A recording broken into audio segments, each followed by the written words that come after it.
За саршин сайхан болов. Сайхан боллоо. Бид нэг олон замтай байсан бол тэр юм уус сайхан. Саршин олон хүмүүс. Улам дэлгэр болоод нэг сайн юм ус яриад авчих шүү дээ. Ер нь согтуу хүн харагдсангүй гэл. Тэр чинь хэдэн жилийн өмнөөс тийм болж байгаа юм доо. Сайхан. Ер нь гоо хуучин бол санаасаар хектар суудаг гэсэн бол одоо хектар суудаг. Дээс багсаал. Авдар их аваад хөрөхгүй байна л. Одоо шил их гаргаад дуусахгүй байна л гэдэг тийм. Ер нь ингээд нэг алхмаар нэг шил гараад байгаа шүү. Айлууд ч тэр 5 магва ерөнхийдөө компактны застаг болсон байлээ шүү. Хамгийн том ууц өвчүүр авдаг байсан. Одоо болсон байл шүү. Тэ хамгийн том байсан. Ёсл маяг. Өдрийн сонин дээр бол тэгэл нэг одоо содоочдын доотлог 3 дахинууд ихсэн байл. Юу гэж бодлоо гэж хэлсэн. Цагтаагийн мэдээ тийм. Найзуудын орон байрны ажлынхны цагаансаар угаасаа ихтэл болдсон шүү. Аюун нь бол сайн бол тэгэл ингээд ерөнхийдөө бар ресторанд бол дүүрэн байсан юм шиг.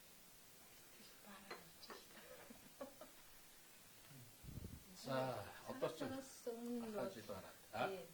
өмнө нэр нь одоо өстөр нийгмийн амьдрал шивэрсэн байгаа.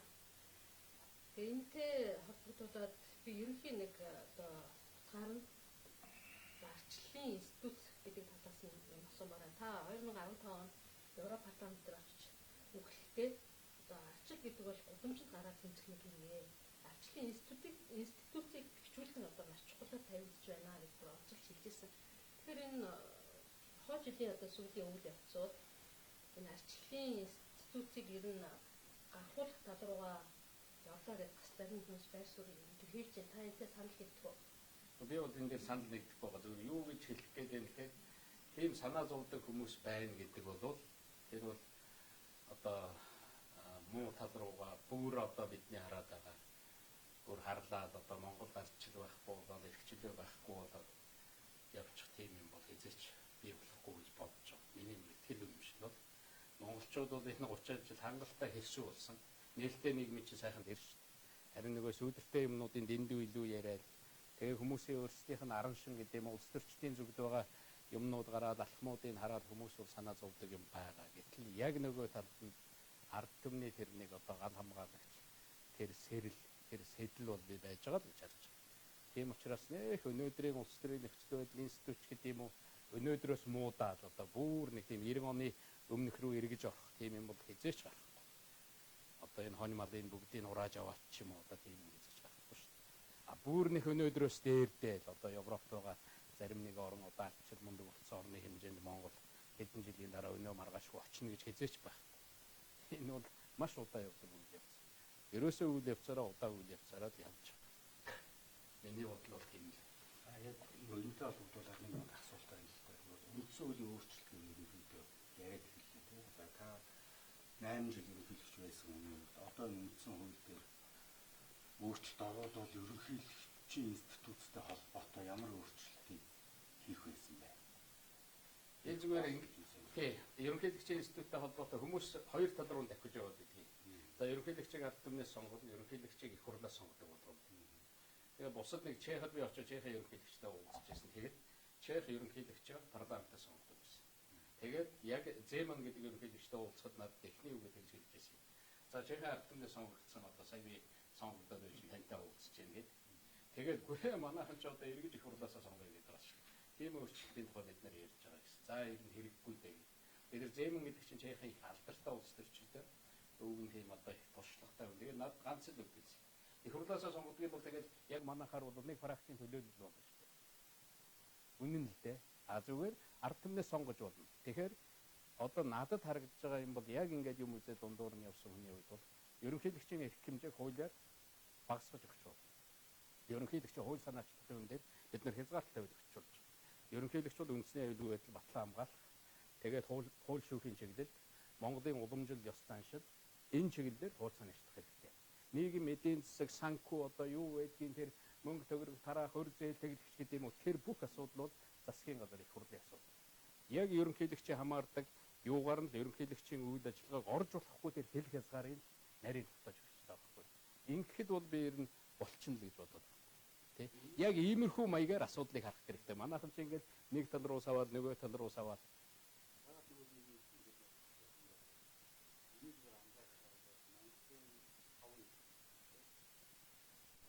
байлаа. Тэгээд таван ерөнхийлөгч бол эрх мэдэлтэй байх хугацаанд өөрийнхөө эрх мэдлийг хуулиар болоод хууль бусаар дуун сул байна л гэдэг дуун гайгүй юу те. үргэлж нэмсээр байгаа гэж би хардаг.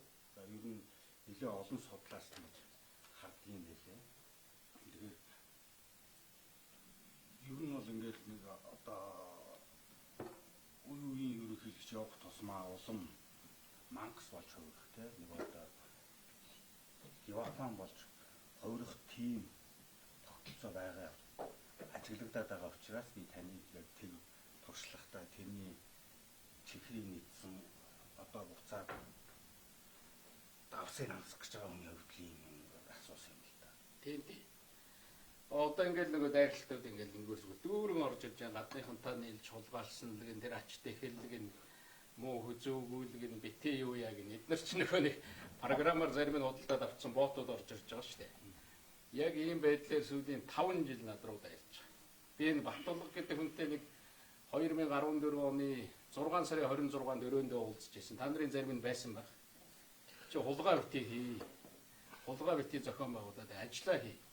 Чи тэр хятадын сайттай төмөр зам 50 гээд гэрээ байгуулсан Монголын баялгаар ингээд одоо барьцаа гаргаад гэрээ байгуулсан байна. Наатаха болоо. Баяр над дээр гүйж орж ирж байсан шүү дээ. Манай энэ Баттулга чинь хятадын сайттай төмөр зам нарийн 50 гээд гэрээ байгуулсан. Одоо энэнийг зогсоохгүй аюул боллоо гэж танд хэлэх ёстой гэж бодож байна. Ерөнхийлөгчийн хувьд тэгээд хэл наатаха зогсоо гэдэг.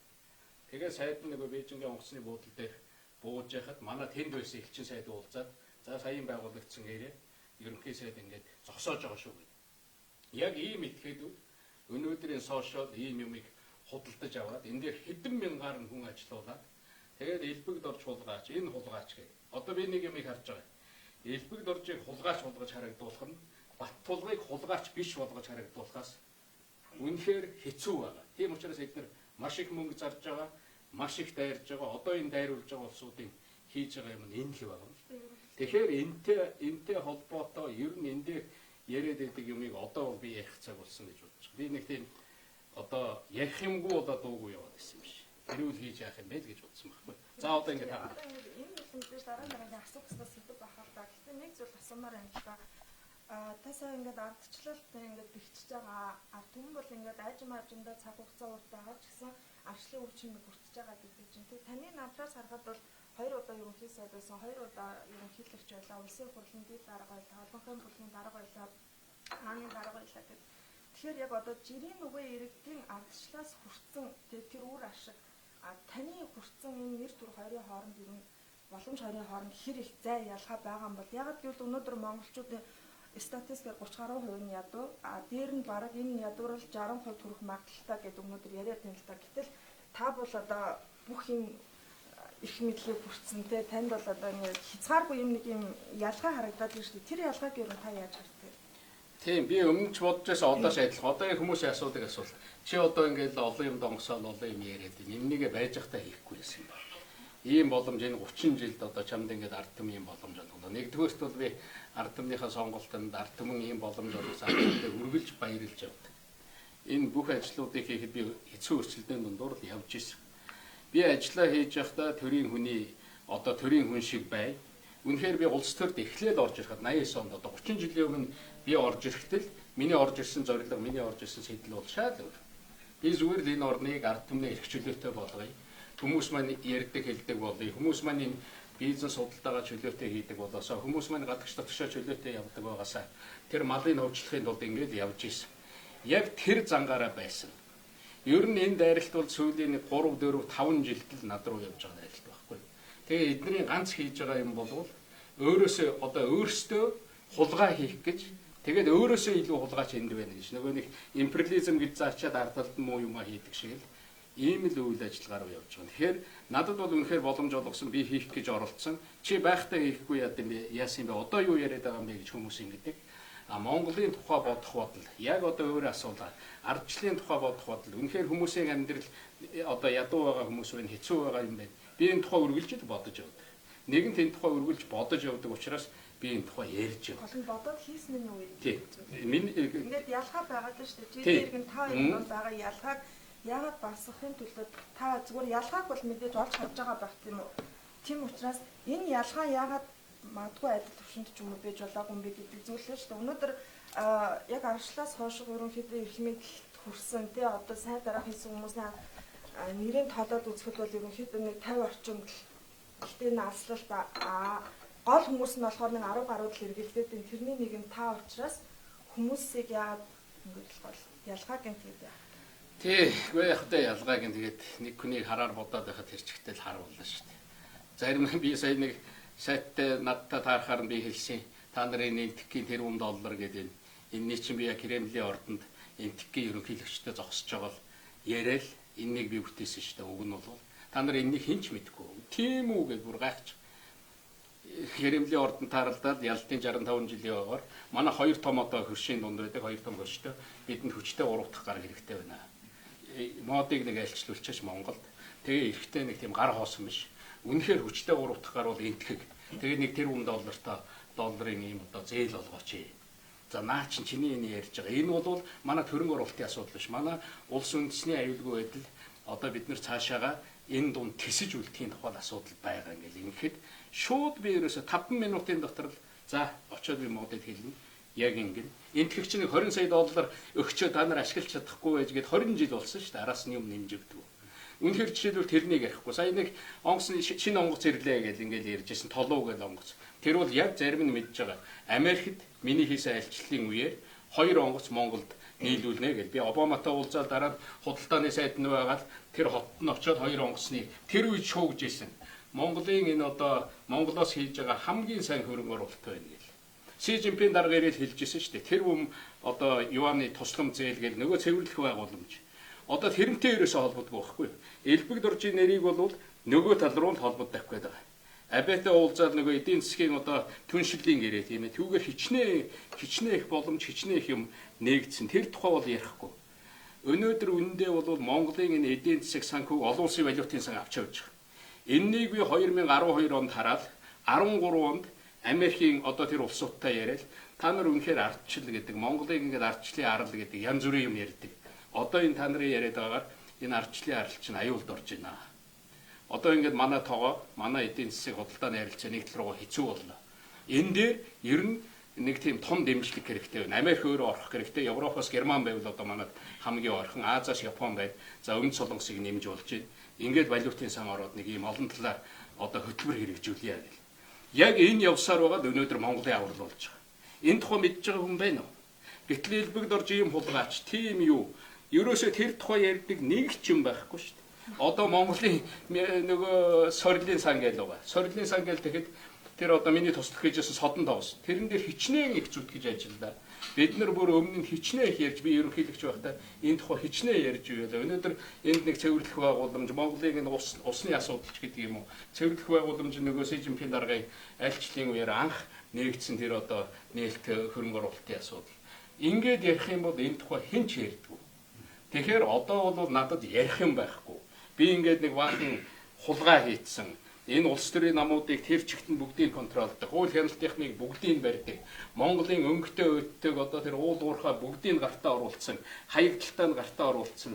Учираас би ингээд дуугаа яваад байгаа юм шиг. Миний дуугаа явсан ганцхан шалтгаан байна. Хэрүүл айгүйх цаг авдаг байхгүй. Тэгээ би ингээд нэг дуурах гэхээр хэрүүл болчих гээд байгаа юм шиг. Нөгөө талаас нэг тийм өөрийгөө өмөрсөн юм шиг. Одоо бид яриг гэж ойлголоо тийм үү? Яри Батбаяр зүгээр та нар өөрсдөө дундуур ороод яг одоо зүгээр ингээд таны энэ ярих гэдэг тайлбарлах гэдэг энэ бүх юм чинь тэр нэг өмдсөн хууль дээр байгаа манай үе үеийн ерөнхийлөгч өөртөө авч наасан илүү их дархнаас үүдэлтэй шүү дээ гэж би хардаг. Та сая одоо ингээд баахан аж ахуй ажил онгоц монгоц гэдэг. Та тийм ажил хийх ёсгүй үстэй. Тэгээ шал хэрэггүй юм доо очиж гутгалтчаа. Одоо тэрийг би зөвөн хийсэн гэ. Одоо таардаа таныг ерөнхийлөгч болоход нэг баяр юу гэж ярьж байлаа. Одоо Баттулгын болчлоо ингэн. Баттулгын дараагийн хүн чинь Баттулгаасаа илүү мангас болох гээд байна шүү дээ. Энэ тогтолцоогоор тэгэхээр та хэрвээ үндсэн хууль ерөнхийлөгчийн засаглалтай холбоотой өөрчлөлт оруулъя гэвэл ямар өөрчлөлт оруулах байсан бэ гэж би танаас нь би бол бас тодорхой ерөнхийлөгчийн хууль санаачлагын эрхийг багасгах хэрэгтэй. Яг үнэндээ бол ерөнхийлөгч бүхэн өөр байгаа. Одоо очир утгаагаар өөр ажил хийжсэн. Тийм биз? Багвын дугаа өөр ажил хийжсэн. Энхвэр өөр байсан. Миний хийжсэн ажил өөр байсан. Одоо баталгын хийж байгаа ажил өөр. Миний нэг харж байгаа юм харагдаж байгаа. Ерөнхийлөгч бүхэн одоо өөрийн гэсэн ажилтад ирдэм байх энэ сандал дээр. Ерөнхийлөгч болохоор өөрчлөгддөг юм байна. Хийжсэн ажил нь үргэлжилдэг юм байна. Би ирэхдээ л нөгөө өрөөндөө ороод энэ өрөөг иргэний танхим болгоё гэдэг хэлсэн. Сая миний ярьсан юмнууд бол гадаад харилцааны үйл ажиллагаанд Монгол улсыг бүхлээр нь төлөөлөх хэрэгтэй юм бол ерөнхийлөгч. Тэн дээр би оролцох үүрэгтэй, тэн дээр би хэлэх үүрэгтэй. Тэр бусад тэр аж ахуйн гэж байгаа ажлууд нь тэгэл явдаг. Тэр айлчлалын үеэр тэр тухайд яригддаг шүү дээ. Би тэрнийг л ярьчихсан. Ерөнхийлөгч ингэж нөгөө ярахаар хит ерөнхий алчих гээд байгаа шүү дээ. Тэгэхээр олон нийтийн хувьд бол хүлээж байгаа зайлшгүй тодорхой асуулт байр суурьуд байгаа л да. Жишээ нь одоо 5 толгой асуудал таны 187 хуудас бүхий тэ мэдээлэлээр ерөнхийлөгч прокурорын удирдах ажилтнуудын хурал дээр одоо оруулж өгсөн тэ шалга энэ сайхан одоо нэр бүхий хүмүүстэй хамт Алтан хувийг ерөнхий сайд таныг за чи өөрийнхөө ажлыг хий надад 5 толгой өгчхөө гэж хэлжсэн гэж ирсэн. Гэтэл та одоо болсон чинь хятадын сайдад төмөр замыг Баттулга өгчээсэн өгч байгаа гэдгийг баяраа орж ирээд хэлээд явж исэн гэдэг чинь тэр яг тэр 5 толгойг 100% жумуудын гадны тэр компаниудад EMC-с өгөх тэр шийдвэр улсын хурлын 40 гишүүн таслан зогсоогоогүй бол та яг өгч өгсөн юм уу? Бас Алтан хувийг ерөнхий сайдад тэгж хэлсэн үнэ юм уу? За 5 толгойг надад өгөөч. Төлөвлөлийн асуултан дээр бас нэмээд ингээ асуучмаар байл та базаад хэдүүлээ ярьсан зүг баг. Ер нь одоо таныг ерөнхийлөгчийн одоо ажиллаа өгснөөс хойш тань руу одоо асар олон байдлаар нийгэмд янз янзын байдлаар за SMS баах мөнгө цэлгэн 5 толгой асуудлыг яасан тэгнэ ерөөсөө элбэгд орчин бол одоо туулах юм бол манангийн үүсгэсэн л гин тэгэл одоо ер нь бол одоо та бол одоо Монголд бол ер нь хамгийн том гин тэрэг үлддэг. Тэгээд улс төрийг яадаг л хүн болчиход байна л да. Яг өнөөгийн нийгэмд одоо хүмүүс одоо зүгээр жирийн иргэдэд одоо өгж байгаа мэдээлэл нь бол яг тийм. Тэгэхээр та яг үнэхээр одоо хууль одоо зөрчил одоо баах мөнгө төгрөг идсэн юм уу? Одоо тэгээ дээрээс нь тэр ассамблеад одоо баах мөнгө эцэгээд асуудал үүсэж байгаа. Тэгээд дээрээс нь одоо тэр мананг үүсгэсэн гэдэг яг одоо цаг үеийн нөхцөл байдал нь тийм байна. Энэ дээр ер нь ямар тайлбар өгөх юм да? Үгүй одоо ингээд та нар бүх асуултыг асууж байгаа. Ингээ бацчихж байгаа байхгүй юу? 5 толгой. Надад ингэмээр байна. 5 толгой дээр таны яг хийсэн хэрэг энэ байна. Эрдэнтийн 49 дээр ийм баримт олдлоо. Энийг нэг харуулчих та. Тэгэхээр Алтан хувийг сайдын үг бол баримт гэж үзээд байгаа бид нар бол тийм би өгчих гэж хэлж байна. Тэгээ. Чи 5 толгой гэж хэллээ. Алтан хувийг хэлэхдээ Эрдэнэт гэж хэлсэн гэж ойлгосон. Эрдэнэт гэж хэлсэн тийм. За би 5 толгой дээр чи шүүхтээ таныг дуудлаа. Сая ерөнхийлөгч өглөө гэж 2 асуулт асуусан тийм. Маш богино хариулт идэх үү. 5 толгой дээр тэр одоо ерөнхийлөгч 178 уудастай материал өглөө гэсэн үү тийм. Тэгэхээр миний бодож байгаагаар тэр 178 уудас материал одоо илүү болгоо. Нээлттэй болгоо. Юу гэсэн юм? Зүгээр Баттулгаа шил тэрнийг нээлттэй болгох. Өөр юу вэ? Тэгэл зүгээр над дард түмнээс нуух юм байхгүй. Одоо би тийм хэрэг хийсэн, муухай юм хийсэн бол одоо та нар ч үзгэлдээ. Та нар тэр 178 уудастай материалыг аваад тэр соёлын хэвлэлдээ юм уу тэр вебсайтанда тавих хэрэгтэй шүү дээ. Юу гэсэн юм? Нэгдүгээр миний хэлж байгаа юм бол нээлттэй болно. Хоёрдугаар зүгээр Баттулга бол архаг булгаачийн занал гаргаж байгаа. Би Баттулгын зан мэдэн шүү дээ. Надад өөрийнхөө нөгөө төмөр замын хэрэг 5 толгойтой холбоотой юм аа элбэгд орж дөрүүлээ гэж байгаа. Баттулга бол нэг юмыг сайн мэдж байгаа шүү дээ. Чиний асуугаад байгаа Эрдэнтийн дээр одоо 49 ч гэдэг юм уу? Энэ юмд ингээ хөөгөөд үзэхээр элбэгд орж ямар ч холбогдлаа алга. Холбогдуулах гэдэг надад чинь зөндөө явж байгаа.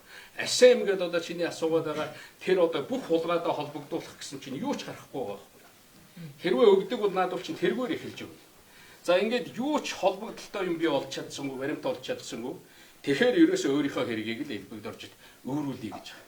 Зүгээр л хэрэгт арах гэсэн, хулгайд арах гэсэн, хулгай зохион байгуулж сурсан үний ларга байхгүй. Өөр юу ч биш тэнд. Юу ч байхгүй. Тэр 5 толгойг урагшаа өгнө гэсэн та өгнө гэсэн юм уу гэд. Миний ганцхан барьдаг зарчим байгаа. Энэ хар нүүрсийг авдаг орон байвал шууд өгч явах хэрэгтэй. Одоо энх болдог, одоо энэ зэнх болдог гэдэг үйдэг шүү дээ. Баттулгын хамгийн газрын дарга. Тэр үг нь ингэж ярьдаг байсан. Карусел шиг зам тавиад, төмөр зам тавиад, тэгээд энэ нүүрсээ зарыг гэж ярьдаг. Баттулгач нэг аюултай хүн байхгүй юу? өөрийнхөө хулгайд хамтрагч болгоод татдаг. Тэр их хурл дээр зогсоосон л гэдэг. Тэр бол гавьяа биш. Тэр бол Монголыг хорлсон хорлол. Одоо Монгол дахиад тийм боломж ирэхгүй. 5 толгой нүүрсний тухай хэрүүл зогсоо тэр их хурл дээр зогсоосноос Оросын нүүрсний хятад руу хийдэг экспорт л өссөн. Та нар тэгж харах хэрэгтэй. Эднэр бол Баттулга бол тэнд зүгээр шороо овоолж хаяад овуулсан шорооноос мөнгө хулгайлсан. А тэгтэл Монгол хохирсон. 5 толгой зогссоноос хэн хойдсон? Баттулга л хойдсон. Юу би шалгуулгын өрөөндөө дуудаж орж ирэл ярьж ирсэн шүү дээ. Би зүгээр нүүрэн дээр нийл хэлдэг байхгүй энэ хулгай. Одоо наадвал энэ чинь ганц айдаг юм элбэгд орж гарч ирээд ярих вэ? Элбэгд орж гарч ирээд илчлэх вэ? Би эднэрийн занг би зүгээр үнрээр нь мэднэ юу хийж байгааг. Таны саяны хэлсэн нэг аюултай юм сонсогдоод байна шүү дээ. Тий, юу аюултай вэ? Үнэн дээ ингээд. Хэрэг өргүүлэх гээд байна. Мэдээж шүү дээ. Өөр манай Монгол улсад байна уу? Гүг Баттулгын хийдэг ажил шүү дээ. Тэр 90-ад оны үед ч үлээ нөгөө нэг спирт оруулж ирэл талах шиг зардаг байсан спирт оруулж ирэл хийжсэн. Одоо Баттулга бол Монголд хамгийн ашигтай байгаа алтны 8-ны хойноос явж байгаа. Энэ алтны ордуудыг контролдохын тулд гартаа оруулахын тулд Баттулга явж байгаа. Би тэгэж бодож байна. Би тэгэж үнэрлэж байна. Би тэгэж харж байна. Би тэгэж хардж байна.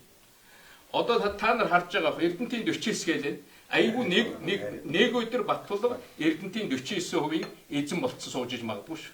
Энэ асуулт байна Юу гэж заавал хэлбэл дараалалтай. Алтны ордуудыг одоо ордуудыг өөрийнхөө ордуудыг нийлэмжлэх асуудалд нэг хүчтэй яриад хэллээ. Яг энэтэй холбоотойгоор одоо таны одоо ойр дотны найзууд одоо баяр цогц ч юм уу, сайхан бэлэг ч юм уу, зорилгож байгаа бүгдийг шалгаж хэлж байна. Та үүнийг яаж харж байгаа вэ? Нийгэмчлэн гэдэг бол та нар төрийн өмч болгоно гэдэг бол даргын өмчл болгоно гэсэн үг шүү дээ. Намын элх барьж байгаа хүний өмчл болгоно гэсэн үг шүү дээ. Өнөөдөр Баттулга Forbes-ийн сэтгүүлийн одоо тэр мэдээгээр би харж ирсэн Монголын 3 дахь баян гэж. Гэтэл яг Баттулгын төлсөн татвар хэдий. Яг Монголд одоо тэр татвар төлөөд явж байгаа тэр 30 томоохон аж ахуй нэгж одоо тэрлүүд ярьж байгаа шүү дээ. Одоо гадныхан дуугаа дээрээ хөөгөө гаргаж зорж ирэхгүй байгаа тийм ээ. Одоо дотоодынхаа наадвал чинь нийлж дээрэмдэх гэж байгаа. Түүгээр л явж байгаа. Би тэгж таарч байна. Өнөөдөр ингээд Баттулга одоо ерөнхийдөө Баттулгын нэрийг дурдлаа ингээд дөөл дуудаж ин гэсэн үг биш үү? Одоо нөгөө хүн чинь одоо уцаагаад таныг ямар нэгэн байдлаар шатаачлах ч юм уу. Танд бол эрх мэдэл одоо байна. Наа чи 5 жил намайг харлуулсан. Та нар 5 жил харлуулсан тэр хар хөөсөөр л надтай ярьж байгаа байхгүй. Яг тэр баримтаа гаргаад ирлээ. Юу вэ? Миний хийсэн үйлдэл юу? Та улс төрд ороход бэлэн байна уу? Тухайлбал одоо хүмүүс таныг улс төрд би ингэж бодсон. Би зүгээр л явдгаараа явсан. Би явах үед нь явсан. Суу гэсэн газар нь би суусан. Суухаар намайг суулаа гэж өшгөлдөг. Хэвтгэхээр намайг хэвтлээ гэж өшгөлдөг. Чимээгүй явахаар чи чимээгүй байлаа гэж араас татж байгаа байхгүй. Одоо би өндих цаг болсон. Одоо би дуурах цаг болсон. Би зүгээр өөртөө итгэлтэй байна. Би хизээч Монголын эсрэг, Монголын ард түмэнд хизээч би муу юм санаж байгаагүй. Хизээч энэ Монголын ард түмнийхээ эрх ашигын эсрэг би буруу үйлдэл хийж байгаагүй. Би бол хуулийг ялгадаг хүн байхгүй. Надтай хүмүүс ажиллахдаа одоо дөрөлдөж жав сайхан бэлэг гэдээ асууж штэ сая тий. Тэр хүмүүс надтай ажиллаж байхдаа өөрийнхөө ихтгэл өнөмшлөөр ажилладаг. Баттулгад өнөөдөр зовлон байна. Баттулгад ямар зовлон байна гэж хүний нөөц байхгүй. Одоо ингээл нэг хүн томлох гээд тэр цэцмэцийн гишүүн сонгож байгааг та нар харсан шүү дээ. Шуугаал байсан ийм хүнч байх гэж тэгээд.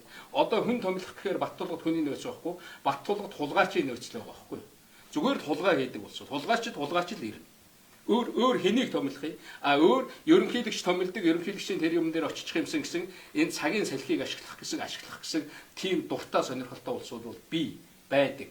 Тэгээд хууль хяналтын байгууллагыг тэр чигт нь харлуулах те өмнөхөө тэр чигт нь харлуулаад тэгээд өөрөө араар нь хийх гэж. Тэр хонгол монгол гэж яриад идэг бол тийм юм байхгүй. Би зүгээр ганцхан юм хэлье. Хонгол бол тэдний хулгайхаа тугаа хулгайгаа яаж хийх үү гэдэг зүйдэл ярьж байгаа байхгүй. Наадвал чинь тэр зүйдээ хэрэгжүүлэх гэж байгаа шүү дээ. Дорилог жав гэж өнөөдөр тэгж байна. Яг тэр дорилог жав яард би тэр гамбол гээд нөхрийг би зүгээр бодож байгаа. Энэ Баттулга очил нэг юм дээр давтсан баг. Нэг бол Баттулга руу наа чи гүйж очсон. Би дорилог жавыг ингээд алаад өгье. Би нэг ийм юм яри. Элбэг дорчиг нэг ингээд алаад өгье. Тэгэл тэрэн дээр нь дарсан тэр алтан дээр нь дарсан. Одоо дорилог жав тэр гамболдыг шантаажлсан биш. Алтан дээр нь тэр хэний одоо тэр хөрөнгөн дээр орсон биш. Айгуул дараа нь Баттулга олдон дараасан. Яг наа чин хийдэг ажил нь тэр. Би хүмүүстэй ажил хийж байхдаа тэр хүмүүс надтай ихтгэл үнэмшлэрээ л хийдэг ус. Муу юм сонсогдох юм бол би Баттулгатай адилхан дуудаж оруулж ирээ загнадагтай адилхан загнаал над нэг юм сонсогдлоо чи зогсоогоор. Чадахгүй бол ажиллаагүй зайлаарэ гэдэг ийм л үгийг хэлдэг ус. Би ингэж төрд ажилдаг ус. Тэр сэтэл төрд орж исэн зориг ч өөр байхгүй да. Би танаас нэг юм асуувал энэ юу юм бэ гэхээр одоо яг ард иргэдийн хувьд одоо төрд итгэл их буураад байна л да. Одоо таад бол 90-ад онд ардчлалын сахилыг Монгол цэвэрлүүлэх эхэлж исэн бүгд нэг санаа зоригтой байсан бол яг өнөөдөр ингээ эргээ харахтай одоо таны эсрэг одоо алтан уяг болчихсон юм шиг одоо тэгээд Батуулга зээнкулт одоо ингээд бүгд ингээд таны яг нэг намын байсан нөхцөл одоо таны эсрэг болцсон та эсрэг талд нь одоо гарцсан юм шиг ингээд ийм нэг асуудал үүсэж байна л одоо тэгэхээр энэ юу нь яг юунаас эхлэлтэй ингээд та нэг хоорондоо яг Гэхдээ энэ нэг ийм юм шүү дээ. Та нар энэ зүгээр улс төрд байдаг, улс төрд явсан хүн тулгарх сорилт шүү дээ. Яг өнөөдрийн над руу дайрч байгаа. Та чинь нэг үед бол нэг намын гишүүд байсан шүү. Гэхдээ харин энэ зүгээр л байдаг сорилт.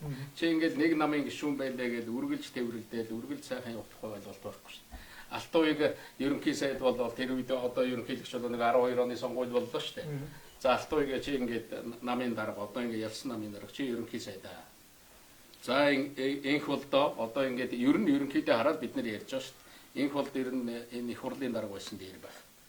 Батүйл ингээд намаа толгойлол орлоо нийслэлээр ярьлаа. Батүйл мэдээж нийслэлийн засаг дарга. Тэгэхээр бид нар ярьж л байсан.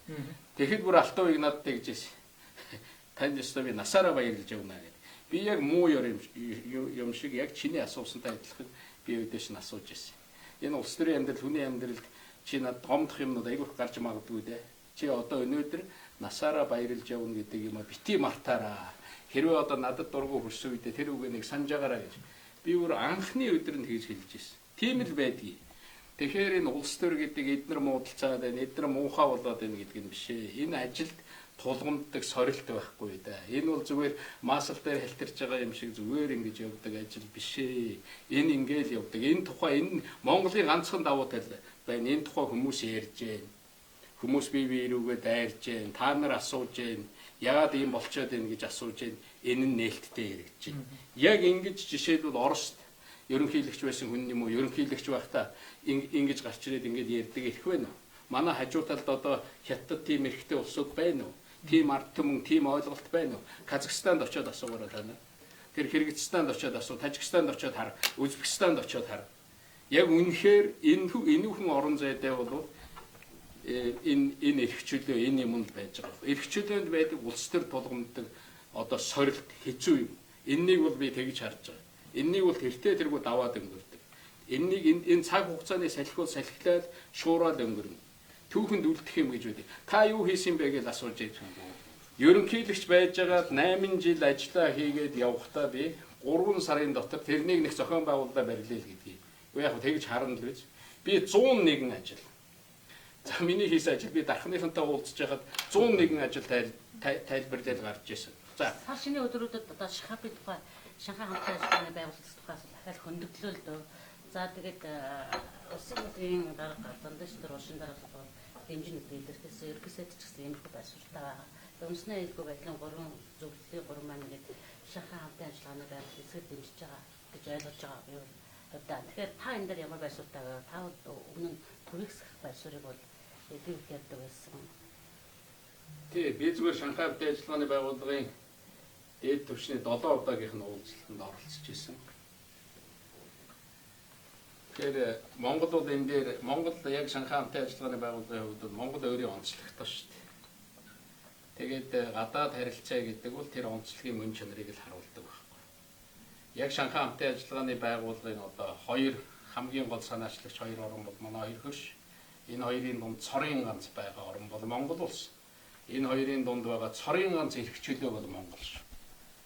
Энэ ард Монголын ард түмний эрхчлөө үүгээрээ онцлогтой. Тийм учраас бид нар цаашаага тэр ажиглагч гэдгээс цаашаага нэг ч алхам цаашаа явах ямар ч шаардлага байх.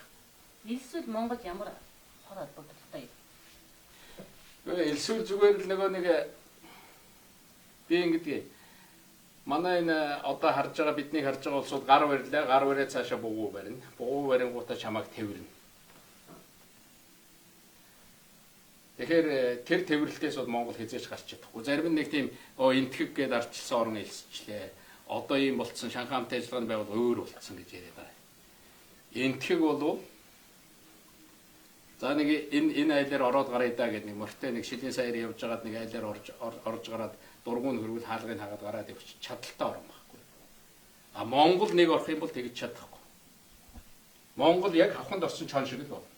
Сэг тойруулаад нэг бахан хавх тавьдсан байдаг шүү дээ. Тэгээд нэг хавханд нь орчоо дахиад нэг хөдлөх гэхээр дахиад нэг хөл нь ордог. Дахиад нэг жоохон тойроо зүхтах гэхээр дахиад ордог. Яг ийм маягтай л болно. Тэгээд нөгөө хоёр хөрш нь зүгээр уулан дээрээс хараад сууж байгаа анчин шиг хавхаач ирж авдаггүй, салгадаггүй, ирж алдагчгүй. Тэгээд ингэж байлгаж байдаг. Ийм л болно. Монгол ороод гарч чадахгүй. Энтхийг ороход хаалгын савд гарч чадна. Монгол бол хаалгаач олохгүй байхгүй. Би энэнийг харж байгаа. Баттулга бол энэ үйл ажиллагаанд гадаад бодлогын үүднээс Шанхай хамтын ажиллагааны байгууллагыг Шанхай хамтын ажиллагааны байгууллага гэж харахгүй байна. Наадах чинь зүгээр Шанхай гэдэг ламбард байна гэж хараад байгаа байхгүй. Тэгээ Монголыг тэр ламбард нь тавих гэж явж байгаа. Тэдэн тэрбум доллар амлалаа. Ийм юм өгөх гэж байна. Ийм боломж нээгдэх гэж байна. Инглигээ тэрнээс хамгийн түрүүн хүртэж тэгээд дараа нь хамгийн түрүүн зүхтах хүн бол Баттулга. А монголчууд бид нар энэ орны эрх чөлөө сайн сайхан ардчил энэ гадаад бодлогын төлөө бид нар 30 жил яаж зүтгэсэн. Энийг Монголын ард түмэд нь энэнийг Шанхай ламбард авч тавих гэж байгаа. Тэгэхээр болоо Баттулга. Шанхай ламбард нь чи Монголыг тавьж чадахгүй. Болохгүй.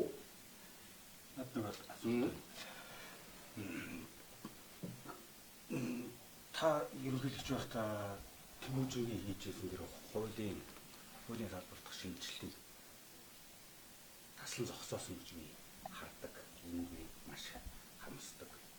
Яагаад тэр үйл явцыг зогсоож Тэмүүжинг огцруулж орондын дөрөвдөж өгдөж хайхтар дэшээ гарах болсон тэр үе улс төр нөхцөл байдал ямар вэ? Чи андуурж байна. Тэр Тэмүүжингийн юуяас хуулийн шинжилгээг таслан зогсоосон юм байхгүй. Тэмүүжингийн гэж ярьдаг юм яг үнэндээ бол чимдгаа. Би ерөнхийлөгч болоод Монголын хуулийн байгууллага хуулийн шинжилгээг ингэж хийх хамгийн тогтсон үзэл баримталтай хүн бол Монгол Бярагийн чимдгаа байсан. Дорилог жавтаа хамт суугаад, дорилог жав суугаад, дорилог жав чинь шавин шүү дээ. Тэгээ хуульч чимдгааг дагаж явдаг, шүтдэг.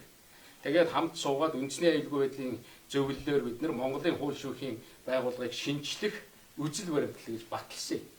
Тэр баталсан үзэл баримтлалын тухай би ерөнхийлөгч байхдаа 38 хууль санаачилсан байдаг. Тэрэн дотор хууль шүүхийн байгууллагыг шинжлэх 12 хууль байгаа. Тэрнийг оруулж, батлуулж тэрний төлөө явж ирсэн.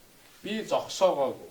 Тэнд нэг сайд болоод очсон зүгээр Тэмүүжингийн тэр одоо хийж байгаа юмд ч юм уу тодорхой юмд дургуутсан одоо гаргасан алдаа юу ч байдгийг тэн дээр нь дөөрүүлэх гэсэн хүмүүс дөөрүүлж ирсэн. Бүх талаар би бол хэлдэг байсан. Үнэт зүйл Тэмүүжингийн явж байгаа юмыг би дэмжинэ. Бид тэр хамтраад энэнийг хийж байна.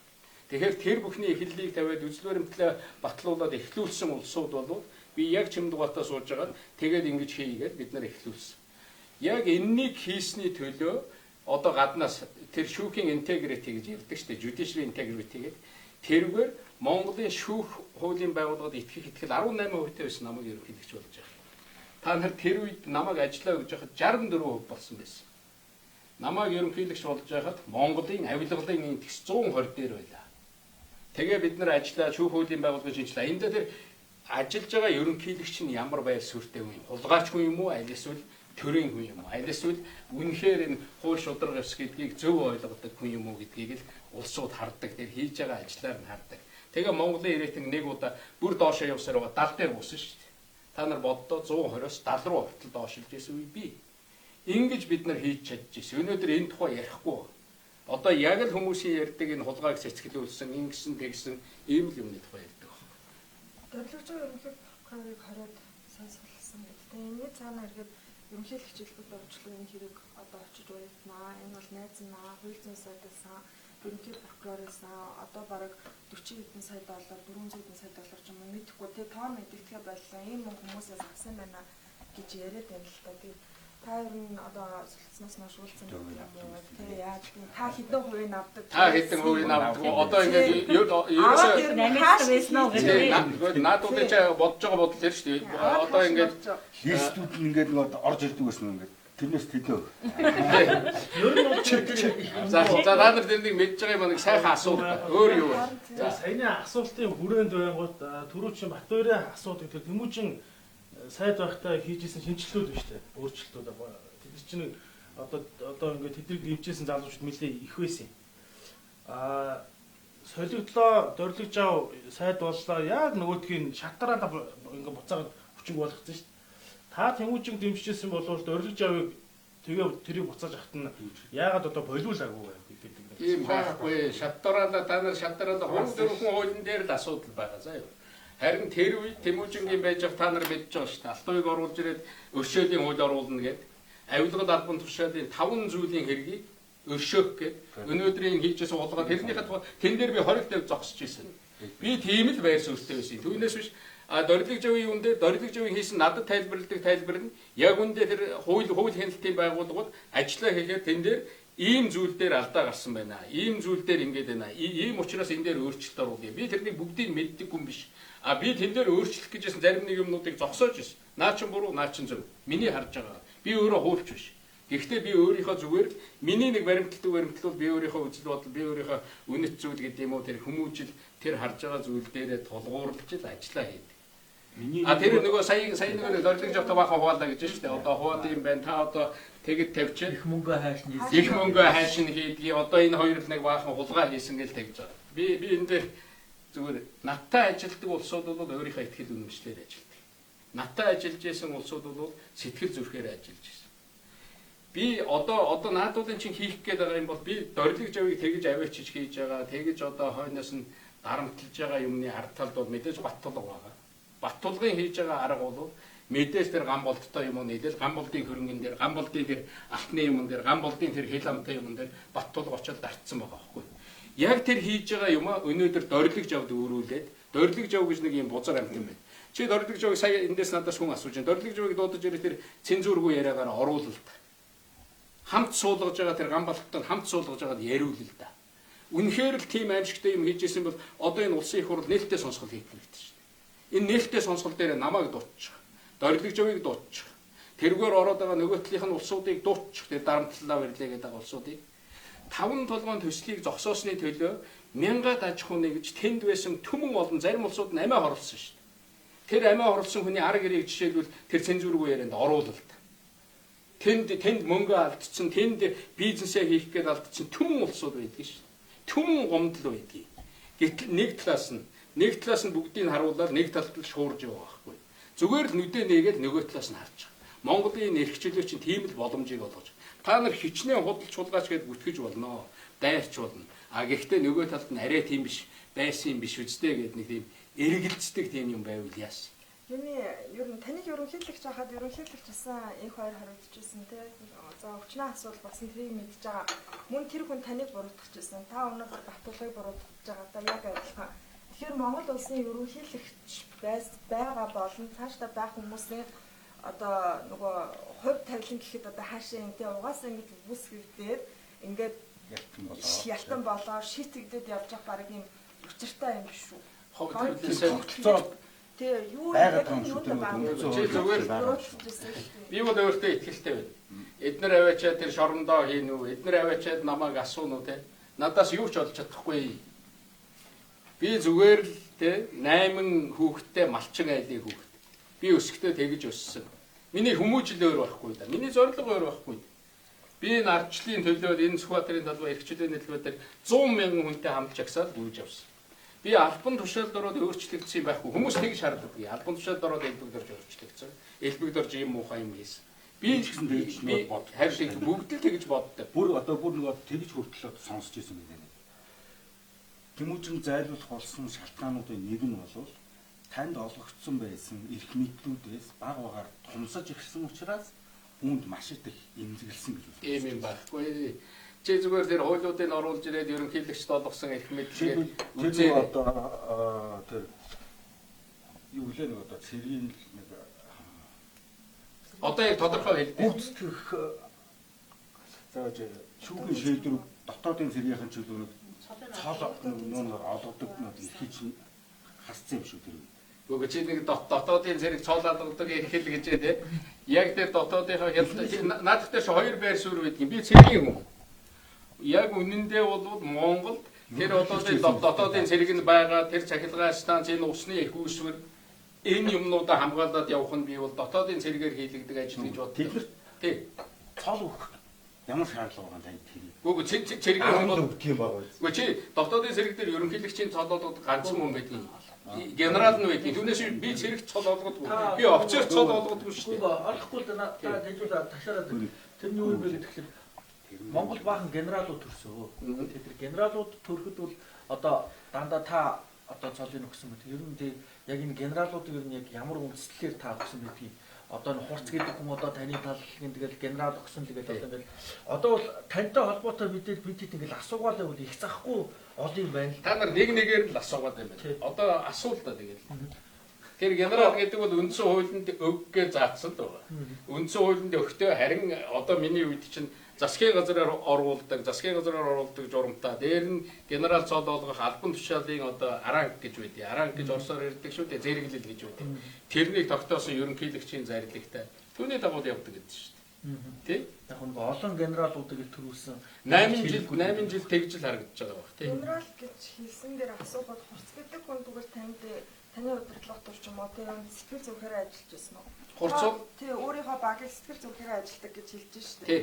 Та шорон юунаас авчраад ингээд албан тушаалтсан юм. Тий. Би тийм шоронгоос хүн авчирээ тий. Одоо та нар тэгж ярьдаг. Элбэрд орж гаргаж ирээд яриа тий. Германаар авчирээд тэгээ авилгалтай тэмцэх газрын дэд даргаар тавьжгаад төв тодлого байж байгаа тагнуулын ерхий газрын дэд даргаар тавьсан гэх нэг асуудал үүсдэг шүү дээ. Хурц юуны төлөө явсан тий. Та нар түүхийг мэднэ шүү дээ. Үгүй мэднэ шүү дээ тий. Энх хоёр ерөнхий сайд байсан. Багванд ерөнхийлөгч байсан. Тэгээд тэр ерөнхий сайданд үүрэг өгсөн хурцны үүрэг биелүүлдэг хүн байсан шүү дээ. Тэр нь буруу байсан уу, зөв байсан уу? Тэр одоо аюулгүй байдлын байгууллага тэгж ажиллах байсан уу, байгаагүй юу? Тэр тухай энд би нэг тайлбарлаад байх ямар ч шаардлага байх. Би зүгээр нэг л юм хэлье. Би ажилдаа эзэн болдог хүнийг л тавихыг хичээдэг. Миний нэг зарчим бол. Хийж байгаа ажилдаа эзэн болох шин.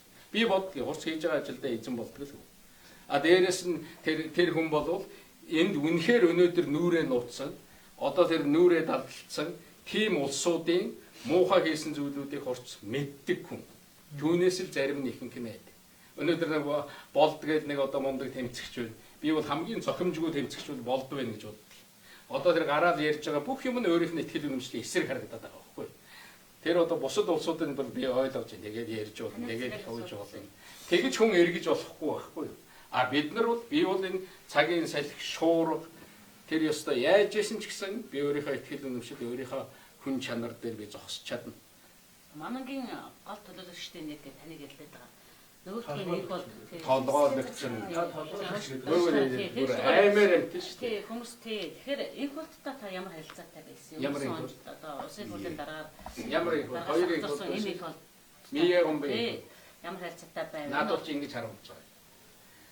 Хамгийн одоо мие гомбын инх болттой надад холбогдох юм. Ерөөсөө одоо эдийн засаг гэж бодъё. Санхүү гэж бодъё. Хамт тулгаалцсан зүйл гэж бодъё. Хамгийн бага холбоо тийм зүйл байхгүй. Тэгэхээр наадуудын чинь харуулж байгаа муухай юм нь ерөөсөө мөрөөдөл нь тэр шүү дээ. Их хурлын дарга нь өөрийнх нь хүн байх шүү дээ. Ерөнхий сайд нь өөрийнх нь одоо үгэнд ордог хүн байх шүү дээ. Тэгээд ингэж явдаг. Элбэгд орж тэгэж явсан. Орж ирээл ерөөсөө анх ойлгосон юм нь тэр элбэгд ор тэгэж ажилдаг байсан юм шүү. Хуулийнх нь та нарыг ингэдэг байсан юм шүү. Тэр миний ажилдаг зарчим бол шал өөр зарчим. Одоо Баттулгын ойлгодог шударга ёс бол Баттулгын ойлгодог шударга ёс байхгүй. Баттулгын ойлгодог шударга ёс бол миний ойлгодог шударгаас шал өөр. Баттулга бол жишээлбэл 5 толгой дээр 5 толгойг надад өгөөгүй шударга биш л гэж үздэг. Тэр 5 толгой дээр Баттулга өөрөө ороод явж байгаа бол тэрнийг шударга гэж үзнэ. 5 толгой дээр яагаад Баттулга орж чадахгүй вэ? Яг үндэ 5 толгойн үрсийг хаашаа зарах вэ? Бид нар хятад руу зарнаа да. Хятадын компанитай хятадын аж ахуйн нэгжтэй ажиллана. Хятадууд нь хурж ирээд Монголд хамтарч ажлыг хөрөнгө оруулъя гэж байгаа улсууд нь Баттулгыг үнэлдэггүй байхгүй. Энэ зүгээр нэг хулгайчл гэж хардаг байхгүй. Энтэй бол хамтрагч биш. Энд бол найдахгүй юм биш. Танад арай нэг аж ахуйн нэгжийн дөртөө арай нэг одоо байгуулсан цахилгаан станцтай байгуулсан үйлдвэртэй арай нэг аж ахуйн нэгжгээд харьцчих юм хэмжээнд ярьчих газар бол тэр одоо МСС байна л гэж тэрнийг цаадуулан сонгож тэгж ярьж байгаа. Түүнээс биш би МСС-д юм өгөх гээсэндээ биш ээ. Тэр Баттулга аваад явах байсан бол аваад явах байсан шүү дээ. Наадхын чинь ойлгодог нь надад татвар төлдөггүй болов. Миний хулгай дээр хамтарч ороогүй бол түүнийг өмгөөлдөггүй бол шударга биш л гэж хардаг юм байна шүү. Ерөнхийлөгч Наач шударга ёсны тухай ойлголт шал өөр байгаа биз? Та хоёрыг нэг үе их дотн нөхөрлөжсэн гэж ярьдаг тийм үү? нэгэн санхүүгийн дэмжлэг үзүүлдэг ч юм уу, нөгөөх нь улс төрийн дэмжлэг үзүүлдэг гэдмэр гэдэг. Ямар ч байсан таныг бол одоо улс төрийн хүрээнийх ерөнхийдөө ойр дотноо гэж ярьжсэн. Гэтэл та өнөөдөр Баттулга бол аль байснаа булгаачаа гэж яриад юм. Хизээнээс түгэл таньж мэдсэн юм. Магадгүй улс төрд орохтон дэмжлэг үзүүлсэн бол тий яагаад дэмжлэг үзүүлсэн юм? За би нэг зүйл. Та төөрөлдөж явсан юм уу? Тий. Төөрөлдсөн юм ерөөсөө байхгүй. Хөв хүний хувьд бол би чамд нэг юм хэлье. Хөв хүний хувьд бол бид хоёр найз. Найз бол хөв хүний асуудал. За. Би Баттулгыг бүр амин найз гэж нэрлэж ирсэн. Одоо Баттулга бол өнөөдөр муу юм хийвэл Монголын аминд хүрч магадгүй тийм албан тушаал дээр сууж байгаа хүн байхгүй юу? Монголын аминд хүрэх гэж байвал би Баттулгыг сонгох уу? Аль эсвэл Монголоо сонгох уу? Би Монголыг сонгох. Ийм л зүйл. Түүнээс биш тэр найз уу одоо ямар найз уу гэдэг бол түүгээр явсан. Баттулгын орж исэн улс төрлөө 2004 онд их хурл нэр дэвшээд ардчсан намаас нэр дэвшиж чадахгүй тэр үуч нөгөө их орон гэдэг нам чинь одоо нөгөө нэг Эрлэн Эрдэнэт гэж байсан их өндөр ирээтэнгтэй одоо тэндээс орж ирж болох боломжтой гэж анх их хурл руу орж ирж исэн. Би зүгээр л Баттулгад одоо өмнө би Баттулгыг тэр нэг дуудаж уулзсан 5 жилийн өмнө дуудаж уулзсан гэж байна. Би тэрний дараа Баттулгад хэлж ирсэн. Чи ерөөсөө улс төрөөс гараа. Чамд бол улс төр зохихгүй юм байна. Би чиний юмыг дэмжинэ. Чи энэ хөшөө бариад явж байгаа. Энэ жуудаагийн холбоог дэмжиж явж байгаа тийм ээ. Энэ одоо үйлдвэр байгуулъя гэж байгаа. Энэ одоо богд уулын урд одоо тэр хот байгуулъя гэж байгаа. Ийм юм дээр чи би дэмжинэ. Чи зүгээр бизнес хий. Энэ санаачлагаа хэрэгжүүл. А чиний улс төрийг ойлгож байгаа төрийн тухай ойлголт чинь буруу ойлголтоо. Чи бол орлоо гараа гармаанда хийцэн алхаад хаана мөнгө байна, хаана одоо тэр том төсөл байна, хаана юу байна, хэрэгжиж байгаа юм юу байна л гэж чамд бол тийм л зүйл толгоочоо орж ирнэ. Чи бол юмыг ингээд зургаар хийчээд амьдрал дээр бүтээхгүй байна. Зүгээр нэг юм цаасан барилга барьж хүмүүст харуулаад тэгэл тэрэн дээр хамтрагч болоод чи бол төрийн ажлыг дэндүү хялбар харж байна. Зүгээр л өөрийнхөө босгосон судалгаа хідэн зураг шиг л харж байна. Төрийн ажил тийм байдгүй маа. Чиний ойлгодог улс төр бол одоо Монголд явах нь өнгөрсөн, явдаггүй. Чи бол улс төрөөс гарсан дээр гэж л ингэж л хэлдэг байсан. Би Баттулга тийм одоо найзын зөвлөгөө уулзаад ярьдаг юм бол бит хоёрт та нарт харагдсанаас өөр зарим та нар нь Баттулга бит хоёрыг найз болоход зарим нь төрөөгүй байсан баг. Айл тэр 80 хэдэн онд, айл тэр 90-ад оны эхний тийм асуудал. Тий. Тэгэхээр яг үндэ бол би зүгээр сүүлд нэг дүгнэлт хийсэн. Ерөөсөө Баттулга ингээд надаас салаад элбэгдэрж миний дайсан юм байна. Элбэгдэрж миний үннийг хэлээд байна гэж надаас хөндөрснөөс хойш Баттулга бол маш их алдаж эхэлсэн л гэж би өвдөө бод. Нэг асуулт. Манай ерөнхийлөгч өнгөрсөн жилийн хугацаанд 40,000 орчим одон медаль тараасан байна л да. Тэгэхээр ер нь энэ нэг би бол нөгөө энийг социализмтай уулзлаад хайчих хэрэгтэй байлаа гэж боддог. Та байх хугацаанд хичнээн тооны одон медаль тараасан байт юм одоо тоо байдаг. Энийг ерөнхийлөгч 5 гадараа нууц гээд тамиг чилдэггүй байсан одоогоор чилэхгүй байгаа. Нууц юм ерөөсөө байхгүй. Нэгдүгээр чи бол та нар бол тэр тоог хилдэггүй. Харин хэлэхгүй л байгаа. Тэр тоог та нар олж авч болно. Олоороо за. Би тэр олох чинь туслая. Багван дугаан үед хэдийг тарааж, Сочир Батгайн үед хэдийг тарааж исэн чи Элбэгдөржийн үед хэд тарсан, Баттулгын үед хэд тарсан. Тэр одоогийн нийгэмд ямар хэрэгтэй зүйл? Би чиний асуух гээд байгааг ойлгож байна. Би энэ хоёроос ерөнхийлөгчийн ажлыг аваад сууж байхдаа ганц асуулт асууж ирсэн. За хийж чадаагүй юм юу вэ? Миний харж байгаагаар энэ одон медалыг өөрчилчих байсан юм да гэдэгсэн. Энэ хоёр над тэгжсэн, үнэхээр тэгье гэж бодож байсан болсонгүй гэж. Би Очир Батгайгаас нэг асууж байсан.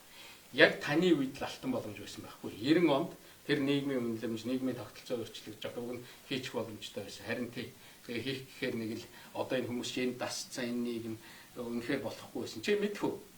Монгол улсын одон медаль энэ юмыг өөрчлөх гэж би хууль санаачилсан. Хуулийн хэлэлцүүлгийг би иргэний танхимд хийж ийсэн. Энэ одонг нь ингэж өөрчлөе гэдээ би бүгдийг харуулж байсан. Одоо тэр төсөл нь байж байгаа одон медалийн өөрчлөлт байж байгаа юм шүү. Байхгүй болгоёг юм шүү. Зүгээр нэг одоо дизайны тухай. Үгүй ямар ч төр хүнээ урамшуулдаг тийм одон медаль тийм урмын юм байдаг. Тэгэхээр өнөөдрийн явж байгаа үнэт зүйл өнөөдрийн явж байгаа зүйлдээ нийцүүлээ л гэсэн. Тэгээд наадзах нь хязгаарлалтай вэ гэсэн. Тэгэхээр ч нөгөө юм чинь ингээд дараа иргэний нийгэм чинь нөлөөлөв. Тэр хуучин систем чинь яг тэр чигтэн чирээ. Нөгөө даргаа доолоод даргаа хаардаг. Ийм өнөөдөр харин нийгэм миний бодлоор өнөөдөр яг ийм асуултыг одоо би ингэж бодож байсан. Надад тэр одон медалийн өөрчлөлтийн хууль байна. Өнөөдөр аль нэг их хурлын гишүүн Энэ засгийн газар энэ ерөнхийлөгч аваад оруулыг бол би шууд өглөө. Тэр хуулийн төсөл нь бэлэн байна. Бүр аль алины наалга болохгүй би тэрний бүгдийг дэмжинэ. Би үгэнд тийм л ажил хий гэж бодсон байхгүй. Өнөөдрийн төрд ажиллаж байгаа хүн би зүгээр одоо Баттулга гэж ярьлаа. Би нэг юм хэлэх гээд байна. Хэрвээ Баттулга сайн юм хийх юм бол би ерөнхийлөгч гэдэг нэрээр нь ярина. Би Монгол төрийг хүнддэг хүн. Би тэндээр ерөнхийлөгч хийжсэн. Та нар зөндөл асууж байна. Баттулга сайн юм хийгээсэй гэж би хүсэж байгаа. Сайн юм хийвэл миний найз сайн юм хийж байна. Ерөнхийлөгч сайн юм хийж байна гэж би хэлнэ. Харин муу юм хийх юм бол Баттулга гэдэг нэрээр нь би одоо ярих болно.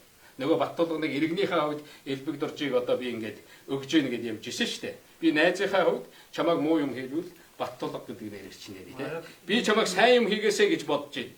Үнэхээр ерөнхийлөгч маань ийм сайн юм хийгээд явж ийн гэд тэр сайн юм дээр чинь би бол чамайг дэмжиж явна. Өнөөдрийн хурал та нар нэг юм ажиглаж байгаа. Би ерөнхийлөгч биш боллоо. Би нам байгуулсан уу? Би намаа хуваасан уу? Би өөрийгөө гэртээ төвжиж суусан уу? Би хуулийнхнаас зугтсан уу?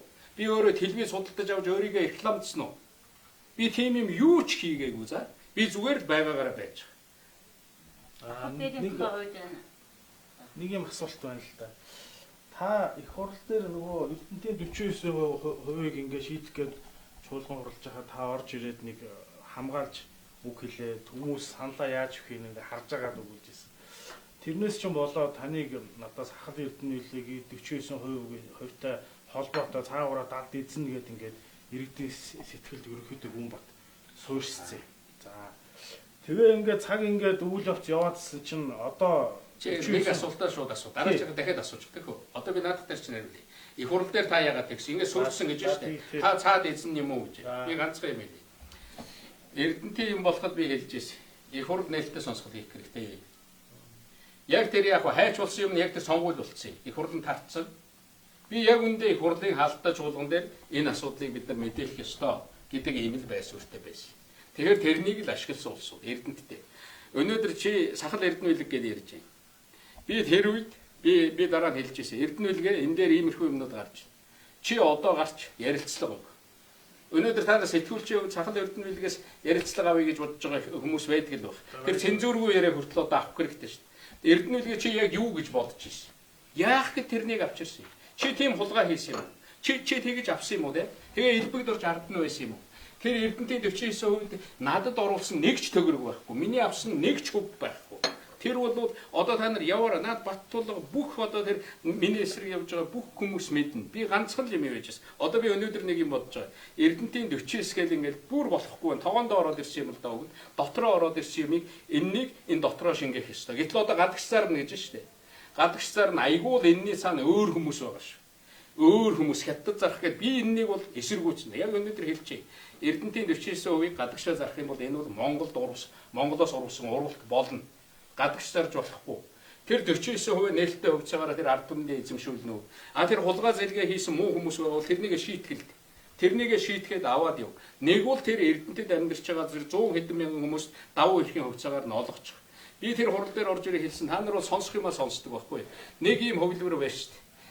Ерөөсөө энийг 3 хуваагаал тэрний 3-1 төрдөө байд юм аа. 3-1 нь хувийн хөвшилд байг. 3-1 нээлттэй хөвцөөгоор ингээд хяналтаа ингээд явуул яасан. Тэр хувийн хөвшил орж ирснээс миний ойлгож байгаагаар хамгийн бага шахаа хийсэн байна гэж байгаа. Та нар тэр цаг хугацаанаас нь хараараа за. Дээрээс нь хувийн хөвшил орж ирснээс Эрдэнэт бүтнээрээ орж ирснээс Монголд хамгийн их татвар төлсөн байна гэж байгаа. Би бол Монголд орж ирснийг дэмжсэн. Түүнээс биш би тэр хулгай тэр юмыг дэмжээгүй. Миний хөвлөмөр тэр байна. Хэрвээ гадагшаа би хэрвээ тэнд орцсон би тийм сонирхолтой байгаа бол та нар гадагшаа зарж болохгүй наа чинь урвалт шүү гэж би хэлж чадахгүй. Хэрвээ би тэнд орцсон байгаа бол тэрнээсээ одоо ард түмэн тэр нээлттэй хөвцөөр өг гэж би хэлж чадахгүй. Тэгэхээр одоо өнөөдөр тэрнийг дарамтлаад түүний цаана явж байгаа өөр эзэн болох гээд гадагшаа зарах гээд ингэ явж байгаа ийм балиар хөвөлдөөнийг харин хүмүүс бол зогсоох ёстой гэж боддог. Дараач асуулт. За яг энэс чи нэг 49 дээр асууж ирсэн шүү дээ. Тий, за яг тэгээ ингээд цаг яваадсан чинь 49-ийн тухай ярихгүй байгаа тал нь 49-тэй холбоотой юм шиг харагдаж эхэлж байна. Тэгээ байжсэн та өнөөдөр Баттулга гэж маш их нэр дурдлаа. Ерөнхийдөө тэгээд ард түмэн чинь дахиад хаах юм байна л та. Ерөнхийдөө. За яг за тэр яг. Тэгээд байжсэн чинь 49-тэй мань хүн таны сайн яриад идэх хүн чи илүү холбогдож тэгэнгүү цаагаараа та хоёр дахиад холбоотой байна уу гэсэн. Дахиад таны амин айд чинь нэг гарч ирээд нэг талд ороод яваад байна гэж. Харагддаг одоо наадуулын чинь нэг хулгайгаа далдаг нэг арга байгаа шүү дээ. Энд нэг бахан шуурга бий болгоод одоо яа нэг чонтоо нээлтсэн нохоо хаагуур орж ирж хүү татах болоо өнөөш нь хот руу орж ирэх болов гэд. Одоо эднэрийн бодлогыг таах гэж хүмүүс яг нэг тийм аргатай байна. Нөгөө нэг 280 сая одоо 700 тэрбум төгрөгийн хэрэг ба. Батлага өнөөдөр юу гарч ирсэн? Юу хийсэн гарч ирээд? Миний харж байгаа. Миний дургу хүрээд байгаа. Ерөнхийлөгчийг сайн юм хийсэн бол би дэмжинэ гэж хэлсэн. Сайн юм хийж байгаа, сайн санаачлагыг би дэмжиж байгаа. Тийм юмнууд байна. Тэгэхээр гарч ирэл тэр 700 тэрбум төгрөгийнхаа юуг л 40 саяын юугаар сая угааж байгаа шүү дээ. Сая нэг баахан шуугж байгаа хаялаа шүү дээ. Одоо шуугж чадхаас байсан шүү дээ. Та нар хүртэл энд сууж байгаа улсууд хүртэл болгоомжилдаг болсон. А нөгөө Монгол аламчууд ч болоо дайраад ёстой. Бид нарыг алах байх таа гэд. Тэгэхээр энд ганц гол байн элбэгд орж л доо. Тэгэхээр өнөөдөр Баттулга зүгээр хулгайгаа угааж байгаа. Дээр нь тэр хулгайг оролцоход хамтарч хийсэн төмөр замын хэрэг дээр хамтарч хийсэн хоёр хүн байгаа. Та нар мэднэ. Гамбат гэж нэг хүн бий те. Нэг л баахан шуугсан. Дараа нь бүр яваад исэн тэр чинь Америкийн паспорттой байна гэсэн шүү дээ. Хэрэгсэхгүй хэрэг Тим хүнээр хийлэгдэг байхгүй Баттулга. Бүр тэр Америкийн паспорттой. Чи тэгээд энэ хулгайг ийм хогийн юм хий. Тэгээд зүхтаад гар гээд. Дээр нь тэр нэг Бат Эрдэнэ гэдээ бас нэг хүн гараа өвцсөн байдаг тийм ээ. Баттулга үнэхээр шудраг юм бол тэр хоёр хүнээ оруулж ирэлт. Тэр хоёр хүнээ оруулж ирээд одоо тэр цэнзүргүй мензүргүй яриагаараа яриул. Та ерөнхийдөө Өнөөдөр тэр боломж нь биш. А гэтэл нөгөө ард түмний өрзөөлийг тэглэн би зүгээр тэр амлсан амлалтаа л хий. Улс төрд бол шудраг ус гэдэг улс төрийн агуулгатай байхгүй. Улс төрийн агуулга амлсан юмаа хий. Тэр ард түмний өрзөөл хөнгөснө. Би Баттулгын өрзөөл хөнгөсөн гэж бодож байна. та ерөнхийлөгч байсан хүн 8 жил харсан хүн сайн мэдж байгаа. Ерөнхийлөгчийн албан тушаалд идэг үнэхээр хийсэн гэмт хэрэгээ угаагаад дарах чадах хэмжээний тийм албан тушаал муу юм. Юу гэдэм байх вэ? Харин та одоо Баттулгыг ерөнхийлөгчөд тэгээд дээ шин энэ хэрэгээ угаах гэдэг энэ хэрэгээ нуух гэдэг юм. Өнөөдөр та одоо хашиж үзсэн хүний хувьд л одоо тийм одоо боломж тийм боломжтой юм уу? Би та нарт хэлж байгаа. Хүн өөрийнхөө аран шингаар л ажилтдаг. Хүн өөрийнхөө хийж ирснээр л хийдэг. Холбол Баттулга ерөнхийлөгч Би бол хүмүүс замын хэрэг нь хаглаа л да. Тэгэхээр тийм хардлага төрөд байна л да. Цаа нямдэрч хувь зүйн сайдын үед хардлаа. Ялангуяа Баттулга ерөнхийлөгч нямдэр сайдын үед чинь хоорондоо хон чон шиг байснаа. Яг нямдэр сайдын үед ингээд хэрэг нь хаахад тийм нөгөө хардлага төрж байгаа юм л да. Ер нь наад Баттулга нэмдэрч хоёрыг Живнэгдлийн баталгааны элбэгд орчлоо баг шүү дээ. Элбэгд орчдоо хэлчих гэж элбэгд орж асуулах гэж Баттулга Алтан хоёрын Живнэгдлийн баталгаа бол элбэгд орчлоо. Өөр юу ч та нар нэг гайхаад байгаа юм ба. Та нар мэдж байгаа шүү дээ. Жохон ухаад харах юм бол. Надад нэг асуулт байна. Одоо өнөөдрийн хүртэл Монгол улсын ерөнхийлөгч Халтмаагийн Баттулга хийсэн хамгийн сайн ажлуудыг та тооцоод өгч байна. Тэр вебсайт авраггүй ажил байгаа юм шиг. Тийм вебсайтн дээр нь байж байгаа. Чи бичиж байгаа, та нар мэдж байгаа. Тэгээд болоо ш. Одоо миний хэлжсэн одоо би хэлжсэн. Тэр 3 улсын ерөнхийлөгчийн уулзалт байна шүү дээ. Энэнийг үргэлжлүүлээд явж байгаа. Шанхай хамтын ажиллагааны байгууллагын хүрээнд Монгол бол боломжоо тултлаа ашигласан орн байхгүй. Өөр тэнд байгаа ажиглагч орн, Оросын холбооны улсын ерөнхийлөгч, Хятадын ерөнхийлөгч хоёртоо тэр орны ерөнхийлөгч суугаад 3 талын юм механизм байгуулж чадсан орн байхгүй. Шанхай хамтын ажиллагааны байгууллага руу орно гэж гүйж яхад тэр 3 талынхаа уулзалтын механизмыг ашиглах хэрэгтэй. Тэгээд ашиглаад юм хийх хэрэгтэй. Та нар Эрдэнэтийн 49%-ийг аваад ирсэн гэж. Одоо Баттулгыг би Монголын төмөр замын Оросд байгаа 50%-ийг аваад ирэх юм бол би магтана. Үнэхээр Путинтэй найз юм бол аваад ир. Аль 90 он та нар мэдхүү нэг тийм яриа гарсан шүү дээ. Оросууд энэ төмөр замынхаа 50%-ийг ав та нар. Монгол одоо өөрөө аваад ив. Начаага өөрөө үүргэсэн. Манайхан юу гэж байдсан хариулсан гэхээр тэр үеийн сэтгэхгүй. Орос ах наргүй бол яаж энэ төмөр замынхаа 50%-ийг авч явах юм бэ гэж. Өнөөдөр тэнд 100 хүн Монголыг болцсон бол биднэрт ямар том боломж байсан бэ? А яг тэр Эрдэнэтийн 49% орж ирэх танаа энэ аж ахуй нэгжид бид нэр өгч болж байна. Монголчууд та нар өөрсдөө аваад яв гэдэг тэр боломжийг ашигласан. Би тэр төмөр замын 50%-ийг Баттулга аваад ирлээ. Тэр эгийн голын усан цахилгаан станцыг Баттулга бариуллаа. Би тэрнийг хүсэж байгаа. Тиймэрхүү юмнуудыг хийх хэрэгтэй. Тийм бол би дэмжинэ. Тэр чиглэлд хэрвээ арга ажил явуул дэмжинэ. Төмөр зам дээр чинь бүр энэ хятад метод биш Герман орж ирэх гэж байсан шүү дээ. Тэр одоо эднэрийн хийсэн нэг тийм манайхны хийсэн увайгүй үйлдэлээс болоод төмөр зам дээр орж ирэх гэжсэн Германы хөрөнгө оруулалт буцчихлээсэн 5 толгой дээр энэ Монголын нүүрсэн дээр та нар мэдэн дээ те намайг Японд айлчилж яхад абэ ерөнхий сайд гарч ирээд Монголын энэ нүүрс агуулсан бор толгодыг Эрдэнэсийн сан болгож болно. Энэ дээр Япон ажилланаа. бид нар нийтдээ Азийн энэ улс орнуудад дэд бүтц энэ чиглэлд 90 тэрбум долларын ийм одоо санхүүжилт хийх ийм хөтөлбөр гаргалаа гэд яг би хажууд нь сууж явах тэгэд зарлж исэн. Өнөөдөр Япон орж ирсэн үү? Хинтээ ажиллах уу, ямар хүний дэргэд хамтарч ажиллах уу? Наад хүмүүс чинь зүгээр хүнийг бол гаднаас нь хараад мэдж байгаа. Монголын төр ямар аран шинтэй байна. Би зүгээр л ийм муу аран шинтэй байж болохгүй. Одоо бүгдээрээ үргээд өнөөдөр Монголд гадаад бодлого гэж байгаа ч юм уу, хүү ч юм уу. Ерөнхийдөө одоо нөгөө Баттулга ерөнхийлөгчийн тухай таны тухай ярмаар юм. Тэг. Тэрнээс хойш Баттулга ерөнхийлөгчийн бүр бараг чих алтрах юм л дээ. Юуны одоо ингээд таны нөгөө 30 гэр бүлийн ерөнхийдөө бол бараг өргөмөл хэцгэн ч юм уу гэдэг юм л яваад байна шүү дээ. Тэгэхээр MCS Mark гэд нар таны сонгуулийн санхүүжилт танд өгч исэн гэдэг юм уу?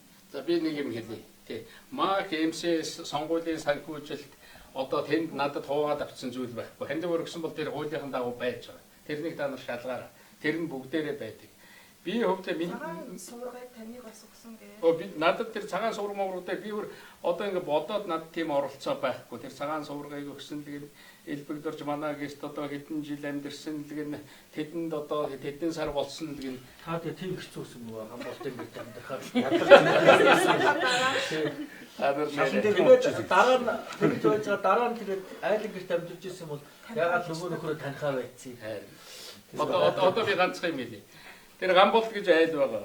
Би тэдний гэрт нэг ч хонж үзээгүй. Зочид буудалт нь гэсэн шүү. Нэг ч очиж хонж. Зочид буудалт нь одоо хэдэн жил хэдэн сар амьдэрсэн гэж ярьсан гэсэн тийм.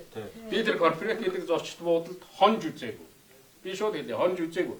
Тэнд зүгээр нэг саун байдаг байхгүй. Би саунд доктортай тэр саунд нь хаяа би очдөг байсан. Айгуул тэрнийг ярьж. Энэ гамболт гэдэг нөхөр би зүгээр нэг сони юм хэлье. Намайг ерөнхийлөгч болсны дараа та нар нэг тийм юм дуртай. Юун да. Ерөнхийлөгч болсны дараа гамболт гэсэн. Тий, та нар мэдэж авсан зүйл байна. Манайхаа яриад ой гамболт гэдэг хүн уулзсан нэг баахан машин бэлгэлээ гэж юм тань. Гэхдээ тэгдэг. Одоо би уулзаагүй. Тэгээ би хэлсэн. Тэр машин бэлгэлэх гээд байгаа юм. Би ерөнхийдөө тэр хандлага нь яах гэж байгаа юм бол.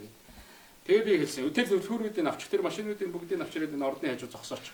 Тэгээд энэ бэлгийн тасагт өгөөд бэлгийн тасаг нь төрийн өмчийн хороонд шилжүүлээд төрийн өмчийн хороо энэ аймагуудын төрийн тусламжид өгчий л. Тийм л одоо бэлгэлэх машин байгаа юм бол. Тэгсэн тэр яриа гараа явцсан байна. Тэгээ гамболтын чихэнд очив юу нэг машин бэлгэлэх батгаа. Тэгэл алга болсон.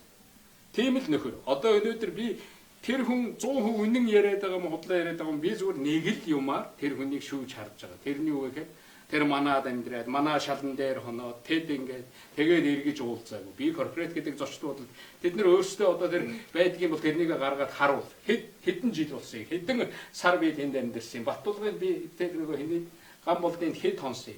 Дараа нь надад нэг 2 3 дахь удаага уулзах гэдэг үгээдсэн тэр нэг хүн нам гэж барьж баахан үүсэн байхгүй. Ерөөсөө энэ хүн нам гэдгийг чинь би ингээд санхүүгийн үед би ятгах чинь. Би барьж чинь. Одоо ерөнхийлөгч одоо та ингээд айгуу бол буун тэгээд энэ хүн нам гэдгийг одоо ингээд аавал. Ерөөсө танд өгөх гэж юм гэж яриад байна. Одоо тэгээд ерөөсө тантай л нэг л юу яах гэдэг. Тийм л хүн.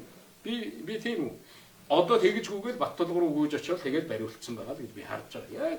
Яг миний харж байгаа. Би бол тэрнийг тэг тийм юмар нь барьж явна. Тэнд тэгэх гээд нүү гэдэг тийм аран шин тийм зам надад байхгүй. Та өнөөдөр гарч ирээд ингээд ярьлаа. Таны улс төрт орж ирэх гэж байгаа юм байна. Олон хүмүүс хайл боломжж байгаа хэрэг байна. Түүнд асуусан. Та улс төрт намд алс намын чиглэл гэжээс үргээгүй. Яа. За өөр асуух юм байна уу? Асуучлаа шүү дээ. Тий, улс төрт дуртай. Та бол одоо ингэ сул иргэн болсон. Цалингүй гэж ойлгож байгаа. Тийм үү? Эсвэл танд аж ахуй нэгж байна уу? Та ямар орлогоор амьдарч байна? Ийм байдаг. Ерөөсөө нэг ерөнхийлөгч болоод гарахад та нар намайг нэг ингээл газар дээр ингээл ерөөсөө энэ Монголын ард түмэнд ямар их байдгүй те. Чи зүгээр ажил, хөдөлмөр хамгийн гол нь улс төрчдийг юу гэж хардах ёстой вэ гэхээр хууль бусаар хөрөнгөцсөн үү? Хууль бусаар оруулж ирсэн үү? Миний тэр 8 жил байд юм бол 7 жил 5 жил бөгөлж өгсөн хөрөнгө орлогын мэдүүлэг тэргүй байж байгаа.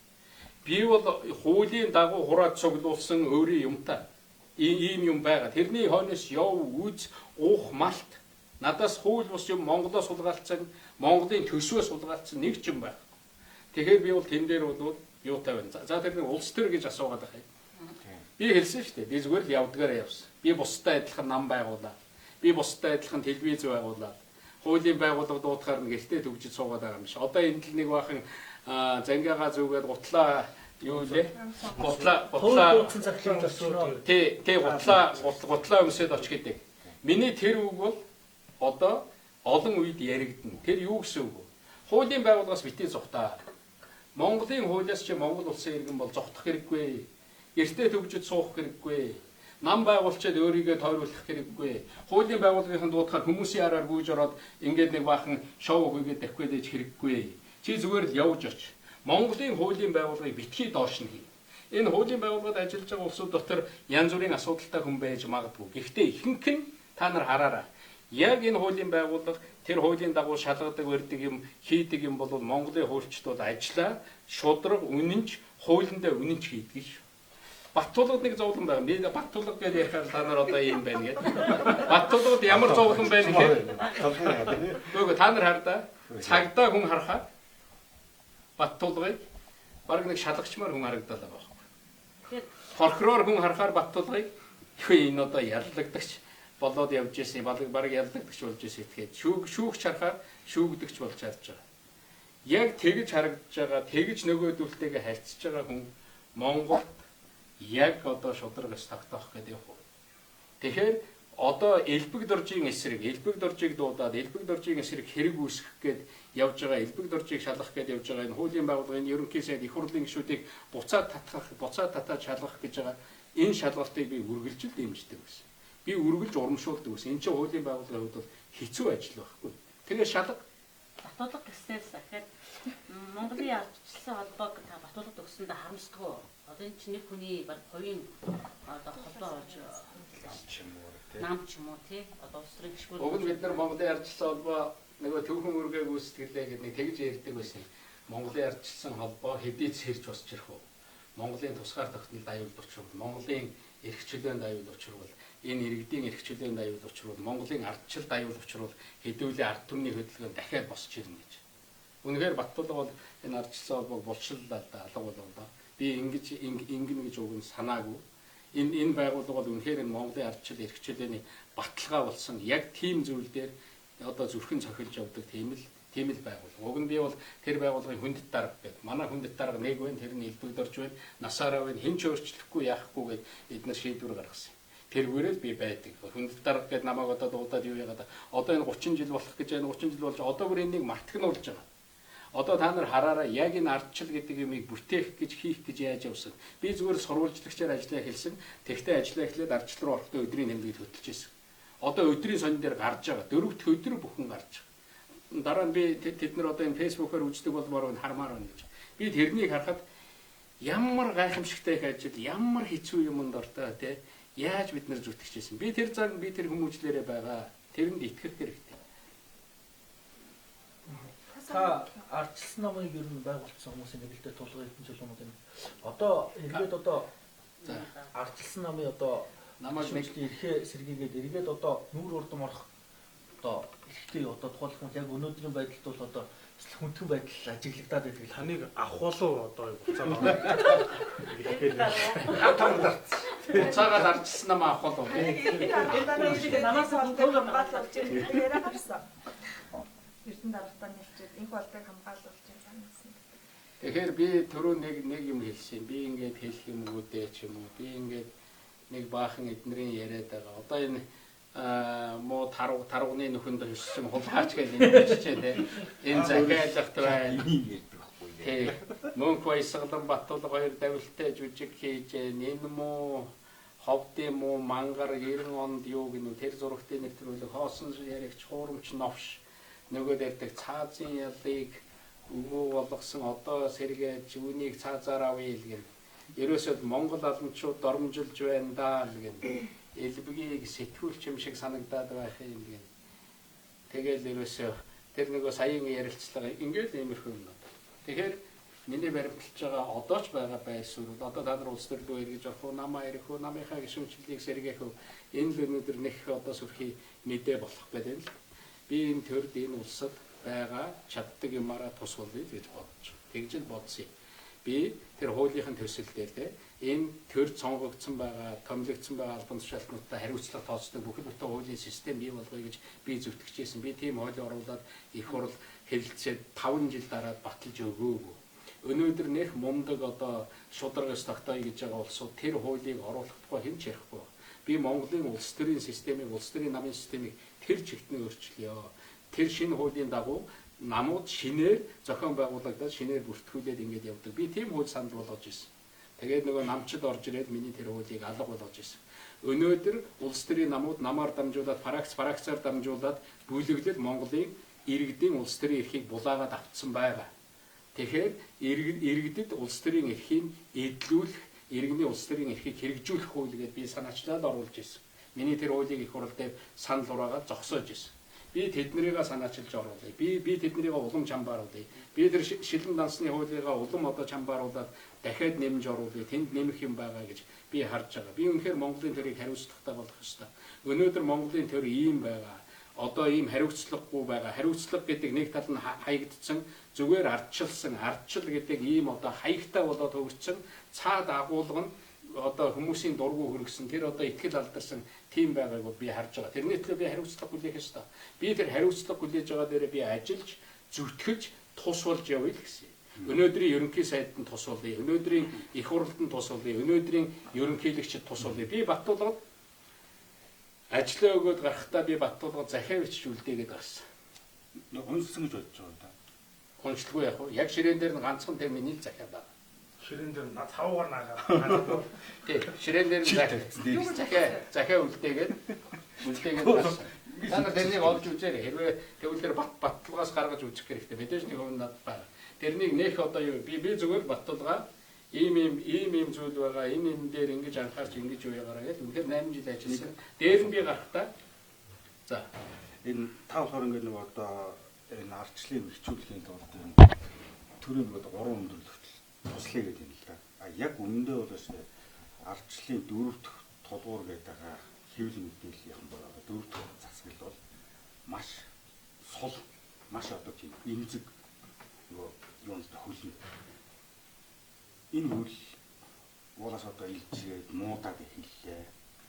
Тэр зөрчлийн тухай хууль гэдгээр баг сэтгүүлчд толгой дараалан шүүхтэр очсон байгаа. Тэгээд та нэг өөрөө сэтгүүлч шүү дээ. Тэгэхээр ер нь тийш та туслан хийж байгаа бол тэр төр засгийн байшин руу орох гэж байгаа зүгээр энд байгаа хэдэн сэтгүүлч нэрээсээ ихлүүл зүртэй юм шиг санагдаж байна л да. Арч нэмэртэй байх. Би нөгөө одоо хийдэг мэддэг ажилчин хэрэгтэй байх. Олноосоо дэмжлэгч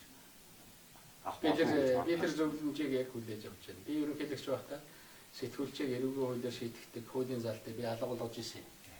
Тэр зөрчлийн хууль чинь намайг явсны дараа батлагдсан. За тэрнийг та нар мэдж байна. Намайг байж хахад тэр зөрчлийн хууль нь тийм юм оруулчихдаг. Би хэлжсэн хэрвээ та нар тийм оруулбал би 20-50 гэж хэлжсэн.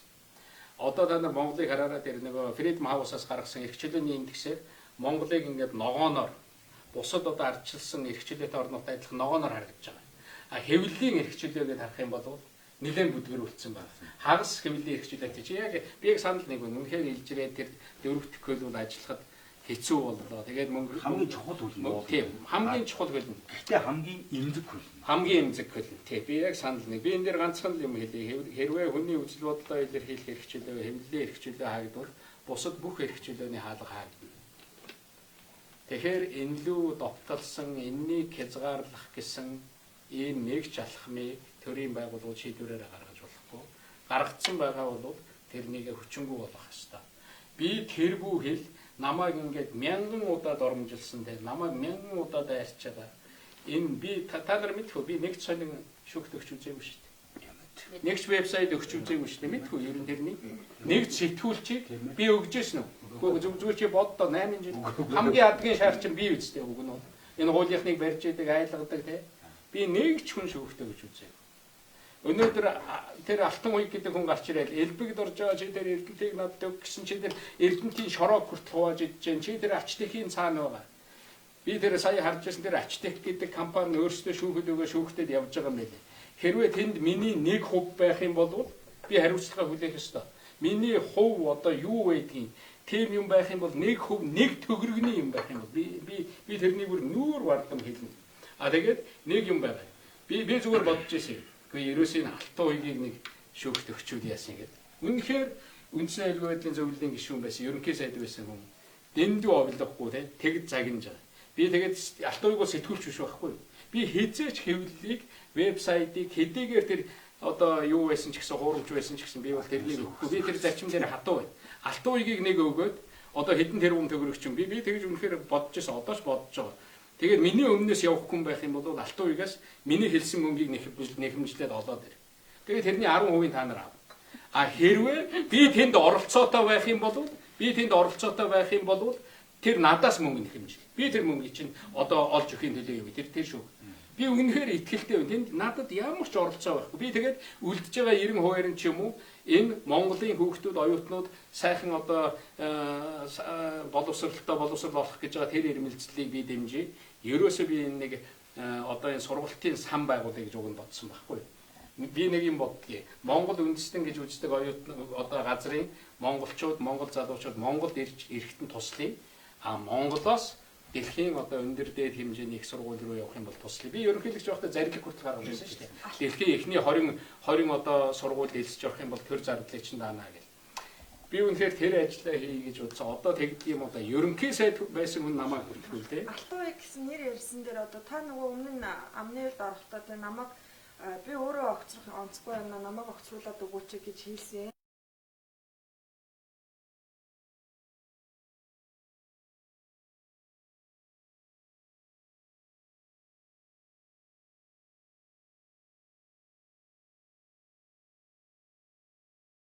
Та ингээд ерөнхийдөө нэг асуултаа дуусгах аль нь үний юм бэ? Тэгээ миний ярьсан юм. За. Хэм багтай болно. Та хоёрын дунд өөр хүн байсан юм уу? Тэгээ миний ярьсан юм тий. Гэрчлэг хүн байсан юм уу гал нь? Бид хоёр л уулзж байгаа шүү дээ. Наа чи одоо тэгж хэлээд явж байгаа. Асуултаа бүр аль нь үнэн ч мэдгүй. Тэгээ та нар мэдж байгаа шүү дээ. Та нар нэг юм ашиглана. Алтан уйгийг нөгөө огцруулж байж да. Алтан уйгийг огцруулж одоогийн Баттулга байж байгаа тийм.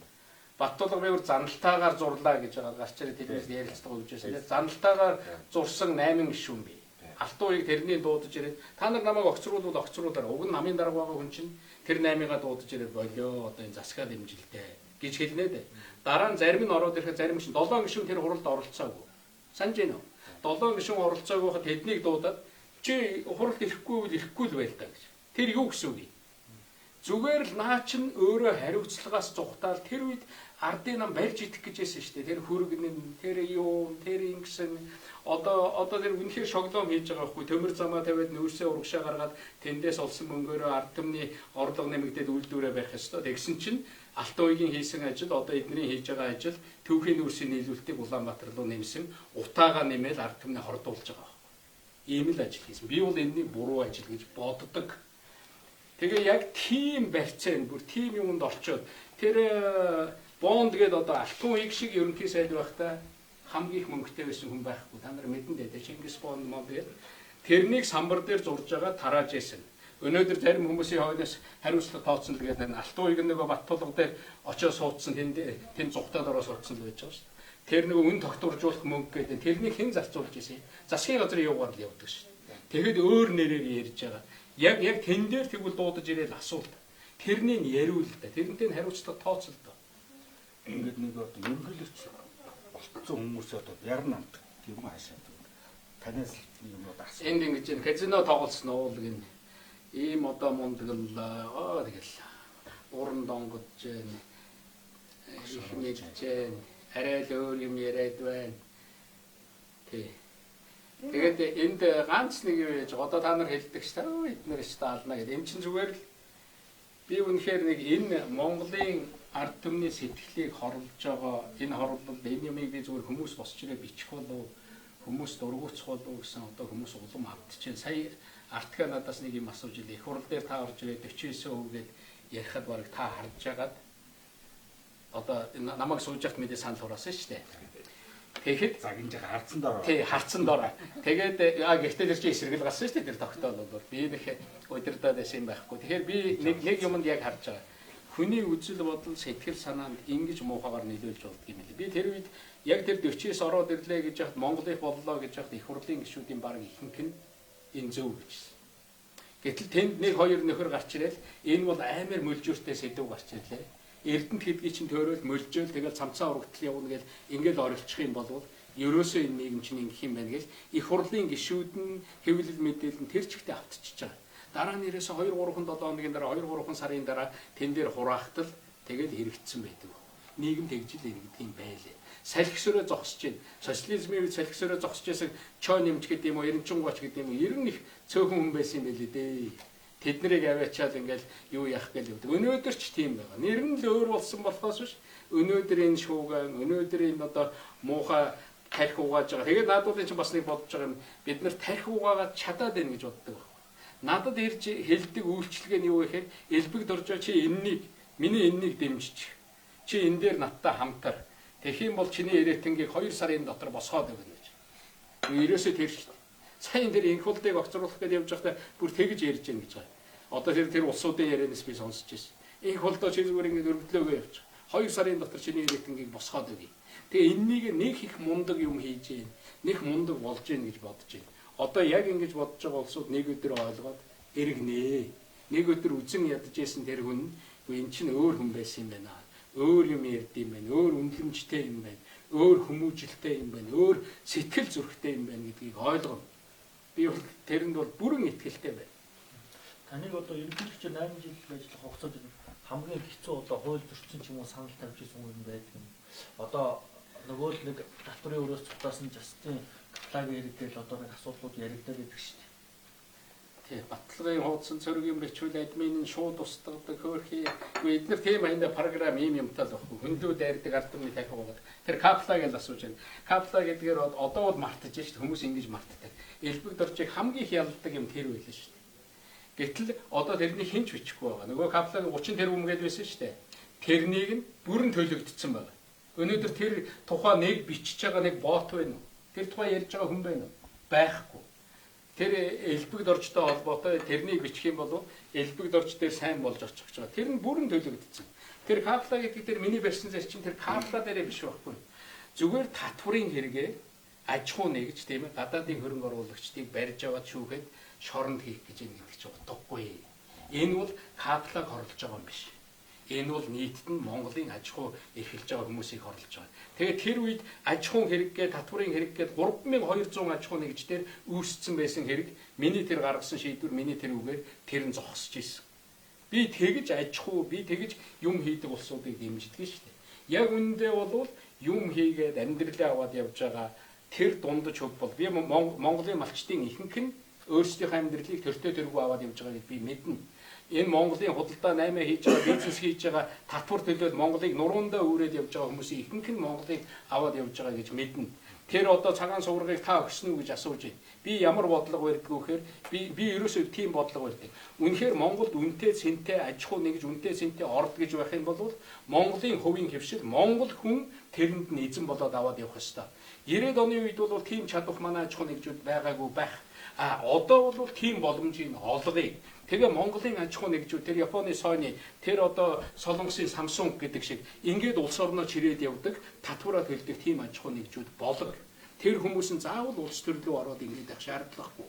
Тэгэхээр Монголд байгаа боломж тэр юм хийдэг улсууд нь эзэн болоод аваад явах нь зөв гэж боддог. Энэ бол миний байр суурь. Энэ бол хувиршгүй. Би ингэж хэлдэг. Хувийн хөвшилд ажиллаж байгаа хүмүүс чинь Монголын ард түмэн байгаа юм байна шүү дээ. Одоо тэгж ярьдаг. Ард түмний өмч. Тэгээд тэд нар юу юм? Тэд нар өөр ард түмэн юм уу? Бусдын ард түмэн юм уу? Цөөнх. Тэгж хэлж байгаа. Цөөнх штэ хөрхи. Зарим нь цөөнх болгоцсон юм. Би чамд ганц юм хэлье. Чи бас андуурч байна. Бодлоо байхгүй цөөнх биш. Монголын дотоодын нийт бүтээгдэхүүний 70%-ийг хувийн хөвшил үйлдвэрлэж байгаа шүү. Тэгэхээр одоо тэр хоёр хөшөл Монголд бий болж байгаа сайн сайхан юм. За юу Монголын энэ цалин олгож байгаа энэ төрийн албан хаагчдын цалин олгож байгаа юмны чинь 80%-ийг хувийн хөвшил төлж байгаа шүү. Би түрүүн хэллээ. Батулгыг Монголын 3 дахь баян гэж бичсэн байсан яг татвар төлөлт дээр хэдэд ордгийг. Байд юм. Тэр талах мах гээл одоо инглиз ажиллалаа гэдэг. Тэгээд зүгээр л тийм л байл да. Одоо тэр хүмүүс 30 гэрүүлгээд одоо талбай дээр цаанслын ухааны юм яриад байгаа шүү дээ. Гүй тэн дээр би тэртээ тэрэнд дургуутсан. Бас нэг юм бод. Одоо энэ Батулгын өмнөөс бичдэг. Миний эсрэг дайрдаг, намайг алан тална гэл ингээл явдаг ийм одоо улсууд тэр нь миний хувьд тэдний дуун тод сонсогдож байгаа. Яг өнөөдрийн миний ярьж байгаа, энэ элбэг доржин ярьж байгаа үг нь үнэн шүү дээ гэд бодож байгаа улсууд зүгээр л дуугүй л байдаг. Зүгээр л өөрийнхөө ажлыг л хийгээд явж байгаа шүү. Яршиг гэж бодож Тэгэхээр байгаа. бид нар дугаараад нийгмийн энэ хар багааны чинь жоохон сүлэх хэрэгтэй юм шүү. Одоо тэд нар чимээг болж байгаа чинь ингээд Монгол яднаачууд нь ингээд одоо бүр илүү давмдгаад байгаа юм шүү. Монгол ялнаш Монгол алан болоод авчих чинь. Би зүгээр би түрүү хэлсэн шүү дээ. Бодлогыг сайн юм хийвэл би сайн юм магтъя. Сайн юм хийе. сайн хийж байгаа шүү дээ. Одоо айгууд даруухан дэлгэрүүлдэг болсон. Тий. Хайшил юм одоо юм нэг үлгэрийн баатар шиг үзүүлдэг болсон. Тий. Бүхийг одоо тэр уян тухайд ямар гоё зохион байгуулж байна. Урлаг спортын өндөр түвшин. Гоё одоо Дэмжлэг хийж иргэн шүү дээ. Ангч нэгээд би тэр нэг дээлмэл өмссөн тэр нэг фотошоптсон зураг байгаа. Зүгээр надтай уг нь ажиллаараа бодлогоороо уралдалтай. Лүндэж чадсан гişүн би их хурал дээр ороод ажиллаа танилцуулж хат хамгийн олон жил их хурал суусан гişүн тэгж хэлж ирсэн. Ерөнхийлөгчөө та арай дэндүү их ажил хийсэн байдаг гэж. Би ерөнхийлөгч болоод буцахтаа миний хийсэн ажил гээд 101 ажил яг үр дүнтэй тоочор зогсож байсан. Би тэгж л ажиллаж байсан. Гэтэл тэр нэг фотошоптсон зураг одоо чи тэрнийг л хэлээд байх шиг байна. Улбовны ардаа. Тэгээ улбовны ард нөгөө зээх бол алтан уяг бид гур байхгүй тий.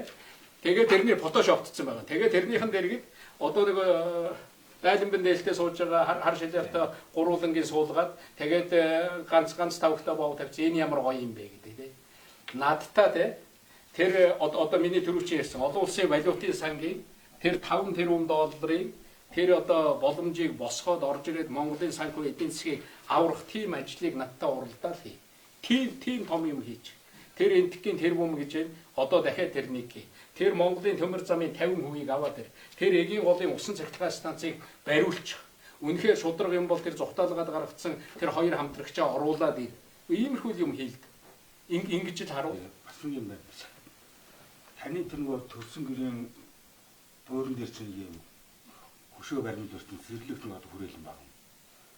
Тэр би сумандаа хийсэн. Би энэ одоо тэрнийг ховдынхан одоо манай тэнд байдаг нутгийн улсууд нийлээд хийсэн зүйл тий. Одоо тэргээр өөлөх гэ тэргээр юу яах вэ? Бүхэл чулуу бүхний л өнгөчж үзэж байгаа шүү дээ. Тэнд хууль бус юм байгаа бол тэгэл үзэлт. Тэр хангар уссан юм тий. Би хангар хамтарч ажилласан тий.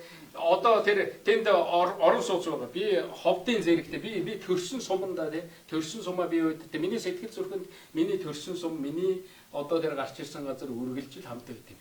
Би үнэхээр одоо дахиад тэнд юм хийх юмсан гэж бодож байна. Үнэхээр тэнд нэг ороод гарахад энэ чинь элбэгдөрчийн төрсөн сум гэдэг нэг тийм муудсан муугийн юу байж болохгүй. Өнөөдөр одоо тэр тарваг гал би зарим хүнд хошиж өгүүлж эсвэл надаас удаад энэ тарвагны нэр хүртэл муудлаа гэж. Тэгж харагдаж байгаа шүү дээ. Яг үндэ бол монголчууд хамгийн буйнаа өгсөн амтан бол тарваг шүү дээ. 90-ад оны үе тийм ээ. 80 хэд онд би зөвлөлтөд ажиллаж одоо нэг сурж байхад бид нар нэг хэдэн тарвагны ясалаа вечилж зарж нэг тарваган малгай зарж зарим хүмүүс нь баярлалаа гэж тарваганд хөшөөгөлт босгож байсан биз дээ тий. Тэгэхээр ерөөсөө нэг хүнийг муудах гарч байгаа хангалттай муудах. Таныг одоо авилгалтай тэмцэх газраас дуудаж шалгаж байгаа. Гэхдээ дуудаад ирэх юм бол би яваад очино. Тий. Би явж чад тайлбар өгнө. Би нэг юм хэллээ. Авилгалтай тэмцэх газар материал өгсөн гэж байна. Тэр 178 хуудастай материалаа баттуулгаа тэрнийг нээлттэй болго. Тэрнийг тэр одоо юугаар харуул. Тэр нэвтрүүлгээр харуулчих. Яг юу өгсөн. Бүгдээрээ мэдээ тэхүү. Та нар тэрний хойноос яваараа тэрнийг аваад тавь. Тэгээ нээлттэй болго. Яг юун дээр буруутгаж байгаа харъя. Таны агуулт тийм нөгөө ховор мянган уран зургийн цогцолох та гэж ярьдаг тийм хүмүүс бас мэддэг хүмүүс нь элбэг доржийн уран зургийн цуглуулгыг шалгах хэрэгтэй. Энэ бол авилгын аягүй соёлтой өнгөлн далталсан нэг юм хэлбэр гэж ярьдаг. Мэдээж олон улсад ч гэсэн иймэрхүү шалгалтууд явж л хэдэн билээ. Тэгээд ер нь ямар хүмүүс нууц биш бол бэлгэлсэн байдаг бол. За би хэлье. Ер нь юм цуглуулна гэдэг бол баян хүн мөнгөтэй хүн цуглуулдаг л байна. Цуглуулъя гэсэн дуртай тэрний хойноос явдаг. Тэр уран зураг гэдэг дотор сонингийн хайрцагч хүртэл байгаа. Тэр уран зураг дотор тэр одоо зураач хөөрхий өөд болохдоо цүнхэндээ хадгалж исэн тэр юмыг гэр бүлийнхэн хүн надад авчирээд өгсөн байдгийг. Та зураг цуглуулдаг, та зурагт дурладаг гэд надад зургаа хандуулдаг хүмүүс бий. Би 89 онд л эхнэрийнхээ төрсөн өдрөөр зураг бэлгэлээ сууж исэн. Би тэнд байхдаа л тэр зургийн галерейд ордог, зураг сонирхдаг ийм л байсан. Би 30-аад жил явж исэн. Би 10-аад жилийн өмнө бараг 20-аад жилийн өмнө 100 зураг, 100 зураач гэдэг үзэсгэлэн гарч исэн. санаж байна уу? Тиймэрхүү зүйлүүд байгаа. Би ганцхан хүсэлтэй. Үнэхээр Монголдо нэг сайхан уран зургийн музей үлдээчих юмсан тий. нэг сайхан одоо эн чинь зарим газар 3 хаалга өхний зарим оронд бол нэг нь уран зургийн музей ч юм уу нэг тийм сайхан юм байдаг шүү дээ. Нэг үздэг Монголд нэг үздэг уран зургийн музей ч хийсэн. Гадаадын том галерей, гадаадын нэр хүндтэй музейнүүд голдуу хувийн цуглуулган дээр боссон байт юм байлаа. Одоо Монголд бол маш олон цуглуулагч байгаа. Тэрэн дотор төрд ажилладаг олон улсууд байгаа. Тэгээ би нэг юмд үнэхээр гайхдаг. Хүн ингээл хүний хайцсан юмыг хүртэл цуглуулад одоод аваад ингээл байлгаад тэгэл өгж байгаа юмнуудыг ингээл байлгаад ингээл аваад байхад ямар их юм цуглуулж болдго юм бэ? Би үнэхээр уран зурагт сэтгэл зүрхнээсээ хайртай. Би уран зургийг бол ойлгодог. Би энэ дуртай. Шалгах юм байвал ороод шалгаараа. Тэр нь Монголдо байж байгаа. Миний ганц боддог зүйл бол нэг уран зургийн галерей үлдээч идэл гэж ингэж боддог. Энэ итгэл үнэмшилдээ би үнэнчээ ба. Тэрэн дотор надад төсвийн мөнгөөр худалдаад авсан. Аль эсвэл улсын архив энэ тэнд байсан. Одоо тийм юмыг хулгайлаад авсан. Тийм зүйл нэгч байхгүй. Та ийм зүйл хулгайлаад авсан байна. Та ийм зүйлийг албан тушаалынхаа одоо юу гэдгийг те давуу байдлыг ашиглаад олоод авчээ гэх юм бол шалга тий шалга.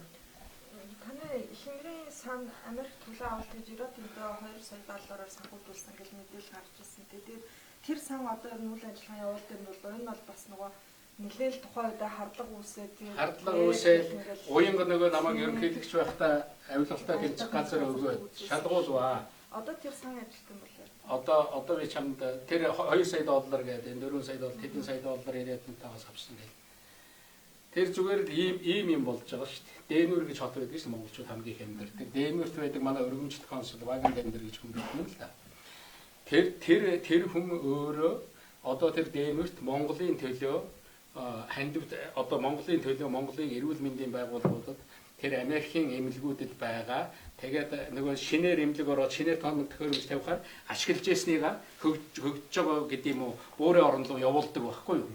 Тэгээд тэрнийг цуглуулахад нь нөгөө тэд нар бол за энэ тоног төхөөрөмж энийг ингээд цуглуулад ав замынхан зардлыг төл гэдэг. Тэн дээр мөнгө босгох хэрэгтэй болдог. Тэгэхээр тэгж хандив цуглуулдаг тийм сайн үйлсийн байгууллага байна. Тэн дээр тухайн орны одоо тэргүүн хатагтаа ирээд оролцох юм бол энэ одоо Монголын тэргүүн хатагтаа оролцож байна. Энд ингээд Монголын эмнэлгүүд рүү ийм одоо юм явуулах гэж байна. Ингээд Монголын тэргүүн хатагтаа оролцож байгаа энэ дээр дэмжээрэй гэд ингэдэг. Тэнд нь одоо Ириотинтагийн тэр төлөөлөгч тэр одоо тэр уул уурхаа тэр Монголд ажиллаж байсан ажлыг янз бүрийн юмнууд сууд юм байна. Тэгээд зөвхөн тэрний замынхан зардлын мөнгийг тэндээс босгосон байна. Манай аваад орсон $1 байхгүй. Зүгээр л замынхаа зардлыг юу яагаад. Би тэгээд тэн дээр нь бас бүх юмыг хардаж болохгүй. Би бас тэр үхэнд бодож илээсэй. За наадвал чи мушгаал одоо тий. Тэнд ингээд тэр болорсан элбэг доржийн авгаа мөнгө авчиж гэж хэлдэг болов яадаг бол. Тэгээд нөгөөдөл үгүй тийм байхгүй. Зүгээр тэргүй хатагтаа энэ дээрэл харагдах. Танаа тэр одоо хүнд өгөх тийм мөнгө байхгүй. Тэр тэтгэлгүй цуглуулж байгаа мөнгнөөс өгөхгүй шүү дээ. Нүүрийг харуулаад мөнгө цуглуулаад Монголын энэ тоног төхөөрөмж хэрэгтэй, эмнэлгийн юм хэрэгтэй байгууллагууд явж байгаа шүү дээ хөрхий. Тэрэн дээр очиод тэр хүлээ авалтан дээр нэг харагдаж байгаа. Одоо юу гэж үтгэж чинь те тэдэн сая доллар авсан тэр одоо санал руу орсон тэр сан нь ажилтг юм уу тэр санг нь шалгах хэрэгтэй шалга үз тэнд юу ч байхгүй тэр цуглуулсан юмнаас $1 ав ийм л байхгүй тэгээ авилгалтаа тэмцэх газар нь бүх зүйлийг үзээд элбэг дор тэр Ириотинтоогоос одоо байшин авсан байна юу авсан байна гэж хойноос нь явуулсан шүү дээ тэрнийг бүгдийг үзээд тийм зүйл алгаа одоо надад чи миний энэ ярьсны дараа яана гэж бодож байна үерийн ус шиг над руу үтгэлэг орж ирэн дайрна. Гэхдээ би нэг юмд итгэлтэй байгаа. Надад ч намайг хангалттай харлуулсан одоо хичнээн хар будаг цацаад наа чи явахгүй. Миний тэр Монголын ард түмнийхээ төлөө энэ одоо сайн сайхны төлөө гэж байгаа сэтгэл зүрх бол хэмээрээ байна. За ингээд ер нь бол хангалттай болох шиг байна тийм ээ. Та нар өшөө асуух юм байна уу? Одоо өөр одоо асуучмаар асэмэ асэмиг би нэг асуумаар байна. Асэмэр нэг ярилцлага хэмээр байна гэдээсэн шүү дээ. Би хөр нэг зүйл хэлье. Тэртээ тэргүй Монголын хинч бай, ямар ч ерөнхийлөгч бай, асем дахиж хийх гээд 100 жилдээ хийж чадахгүй. Энэнийг бидний үеийнхэн бүгдээрээ оролцоод бид нар хийсэн. Аз Европын 50 хэдэн орны удирдагчдыг авчрээ хийсэн. Тэрэнд Монголын төсвөөс гарсан 22 тэрбум төгрөг байдаг.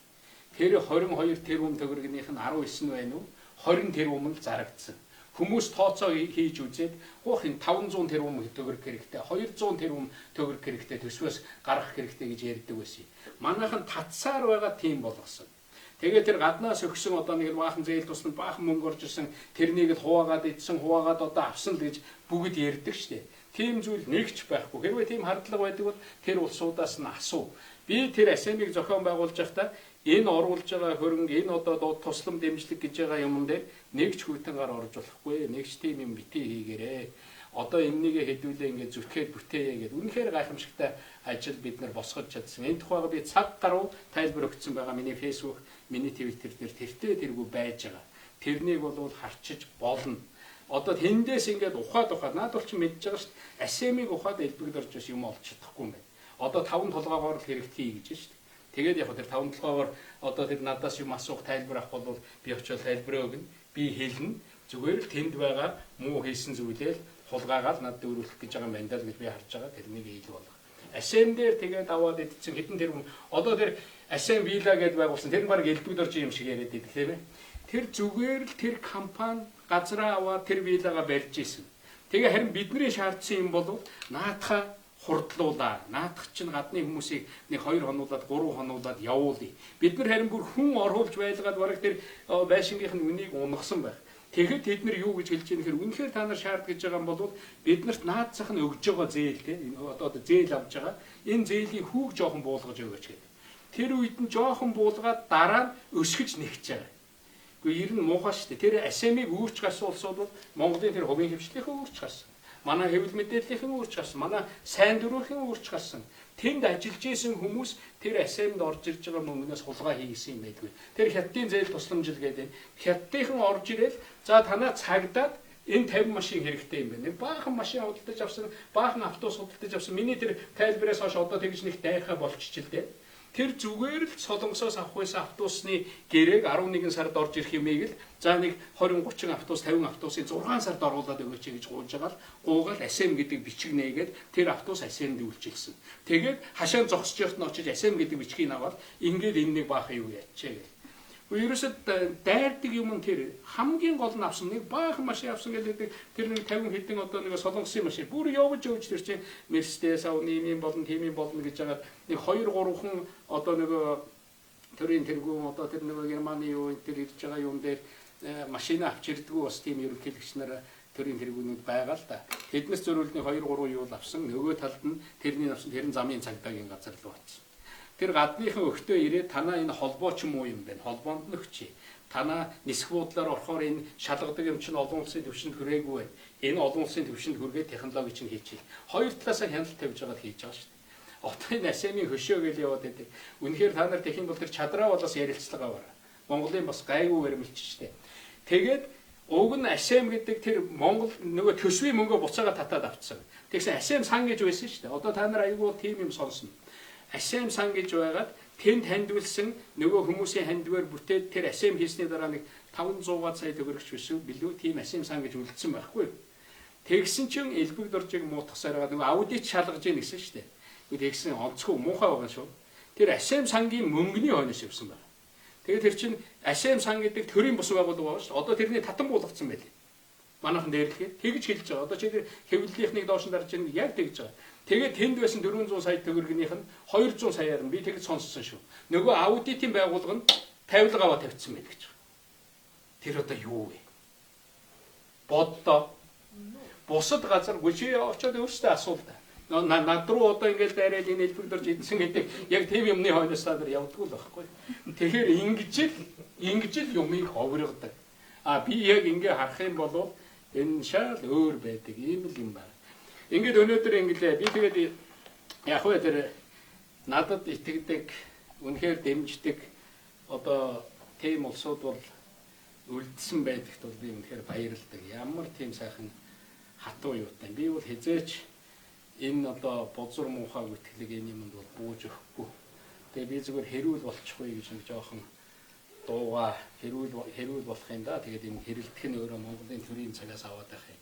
Би тэгээ Баттулгад нөгөө нэг ингэж битээр нэг гар бариад дараа нь өрөөнөөсөө гарахтаа хэлчихсэн. Баттулгаа чи ажиллаа аваад за хоёулаа нэг ойрхон уулзаад явах вэ? 11 сард хүрэхэд чи нэг ажлынхаа ерөнхий нэг юуг мэдэрнэ. Яг ерөнхийлөгч ажил юу хийх ёстой яадгийг. Тэгээд нэг мэдрээд ирэхээр шаардлагатай бол дуудаараа. би нэг чамтай уулзна гэж үгээд байхгүй. Надад бол бодож байгаа үнэхээр чамд энэ хийчихээсэ энэ үргэлжлүүлээд яваасаа Монголд хэрэгтэй гэсэн зөндөө олон санаанууд байна. Тэгээд хоёлоо уулзч ярилцъя гэсэн. Тийм л байна. Одоо болтол би хүлээгээд байж байгаа л да. Би бас нэг 2 удаа уулзъя барь гэсэн. Тэгээ уг нь уулзчих хэрэгтэй. Яг одоо болгоомжлдог юм айгуу элбэгдөрчтэй уулзвал гар урьсан тэгэл цаашаа элбэгдөрч суугаал ингээл юу яах вэ бараг л одоо яач нь гэж бодоод байгаа. Хүний толгой эргүүлчихнэ гэж бодоод байгаа юм. Бат толгойн бодож байгаагаар буруу зам руу оруулчихна гэж бодоод байгаа юм. Би зүгээр боддгийн. Би бол бат толгойг үнэхээр энэ ерөнхийлөгчийн сонгуульд ялаад гараад ирсэн нэг талаар би зөв гэж бодож байгаа. Бат толгой Монголын ерөнхийлөгч байгаа нь зөв. Ямар утгаараа би зөв гэж бодож байна гэхээр Монгол улсад хэн ямар хүн ерөнхийлөгч байх ёстой, ямар хүн ерөнхийлөгч биш байх ёстой хамгийн хурдан аргаар ойлгуулж чадах хүн бол Баттал. Ер нь их сайн ойлгохгүй бол дахиад нэг сонгочих хэрэгтэй. Тэгээд та нар бол бүр сайн ойлгох болно. Нас дуусчих. Хэрвээ үнэхээр одоо хэн ерөнхийлөгч байж болохгүй их сайн ойлгоёг бол Батталгаа дахиад нэг дэмжиж хэрэгтэй. Би үүнээс өөр хурдан зам байхгүй. Яг үүндээ намайг гараад ярихаар чи худлаа ярьж гэн, чи ингэж гэн. Энэ яриа чинь сонирхолгүй л байхгүй. Зөвхөн Батталга өөрийнхөө үйлдэлээр харуулна. Хэн одоо та нар харж байгаа. Өнөөдөр их хурлыг хамгийн муухай муутгаад байгаа нь их хурлд нэгж сайн нэртэй гишүүн байлгахгүй төлөө бараг зохион байгуулж явуулж шít. Энэ бол Монголын парламентын засаглалыг алга болгох гэж байгаа арга.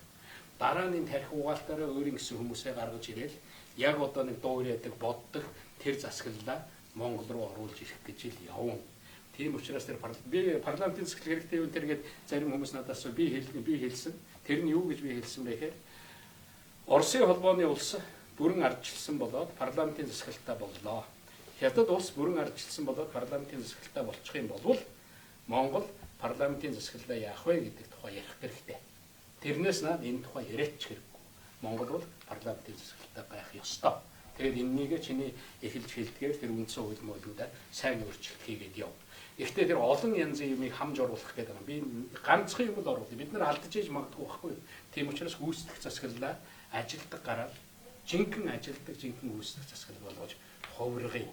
Тэгээ гүйцэтгэх засаглалаар ажил хийлгэе. Энэ чиглэлд үндсэн хуулинд орох юм бол нэг салбараар нэг асуудлаар л эхлээд хэдүүлээ оролдъё. Тэгээд гүйцэтгэх засаглалаа сайн чадвартай болгоох юм. Тэрэн дотор алдсан ганц нэг заалт байх юм бол эргээд засъя. Тэгэхгүй одоо ингээд бүгдийг өөрчлөх гээд яг үүндээ тэр 90 он цуглаж байсан тэр диктатуудын шиг тийм хэрэггүй сайхан сэтгэл 90 онд явж исэн одоо энэ Монголын улс төр манай юм чинь асар их хэрэгтлээ. Тэгээ муу нөлөөлөл нь аюу их болчлоо. Тэгээд мууг атгадаг улсууд интернет гэж анх үүсэж хаад буян гэж гэлж байсан. Одоо зарим улсууд энэ интернет гэдэг чинь ямар сайхан юм бэ? Холыг ойртуулж хоёрыг уулзуулдаг. Ингээд сууж байгаад энэ гар утас гэдэг чинь ямар гайхалтай юм бэ? Гэтэл үнэхээр тэр гайхалтай юм эргээд хулгайч муу хүний гарт орохоор зэвсэг болоод хөгжчихдээ юм бэ. Тэгэл тэр ард түмнийг тэр юмн дээр муу хөтөлбөр муу санаагаа хэрэгжүүлэх арга болоод хөгжчихдээ юм шүү дээ. Тэгэхээр тийм л болцсон байгаа. Өнөөдөр энэ тухай бид нар ярих ёстой. Би цаашаа тэр тороолуудын тухай, интернетийн аюулын тухай, энэ олон улсын хуралд оролцоод явж байгаа энэ тухайгаа би бичнэ, ярина. Одоо хүмүүст төрөх ёстой юм хөргөнө гэж бодож байгаа. Ингээд нэг асуулт асуух. За нэг асуулт байна. За нэг л асуулт. Өөр асуух юм байна уу? Одоо ингээд дуусгая гэдэг. Дуусгаж болох. Ерөнхий сайд хөрөлсөхийг одоо ерөнхийлөгчийг бол та одоо ингээд нөгөө муу ерөнхийлөгчийн жишг болгоно гэд хойшлог хэлж штэ. Тэгэхээр ерөнхий сайд хөрөлсөхийг өнөөдөр ингээд их мэдлэг гартаа авсан шиг ерөнхийлөгч Баттулгын доор юм хүчтэйгээр ажиллаж чадах болов энэ тийм зүг гэдэг. Одоо хүмүүс энэ хоёрын нөгөө хосолсон улс төр гэдэг талаас нь хараад байна л да. Одоо таны хувьд энэ бид асан байдлаар ажиллаж чадах болов. Тэгэхээр сая нэг улс төрийн хямрал засгийн газараа юу тойрсон юм болвол манад гүйцэтгэх засаглал гэдэг бол үнэн чанартай байхгүй болцсныг л харуулсан юм. Тэгэхээр гүйцэтгэх засаглалаа бид нар бий болгох хэрэгтэй. Мэдээж энэ ёс зүйтэй болгох хэрэгтэй, хариуцлагатай болгох хэрэгтэй.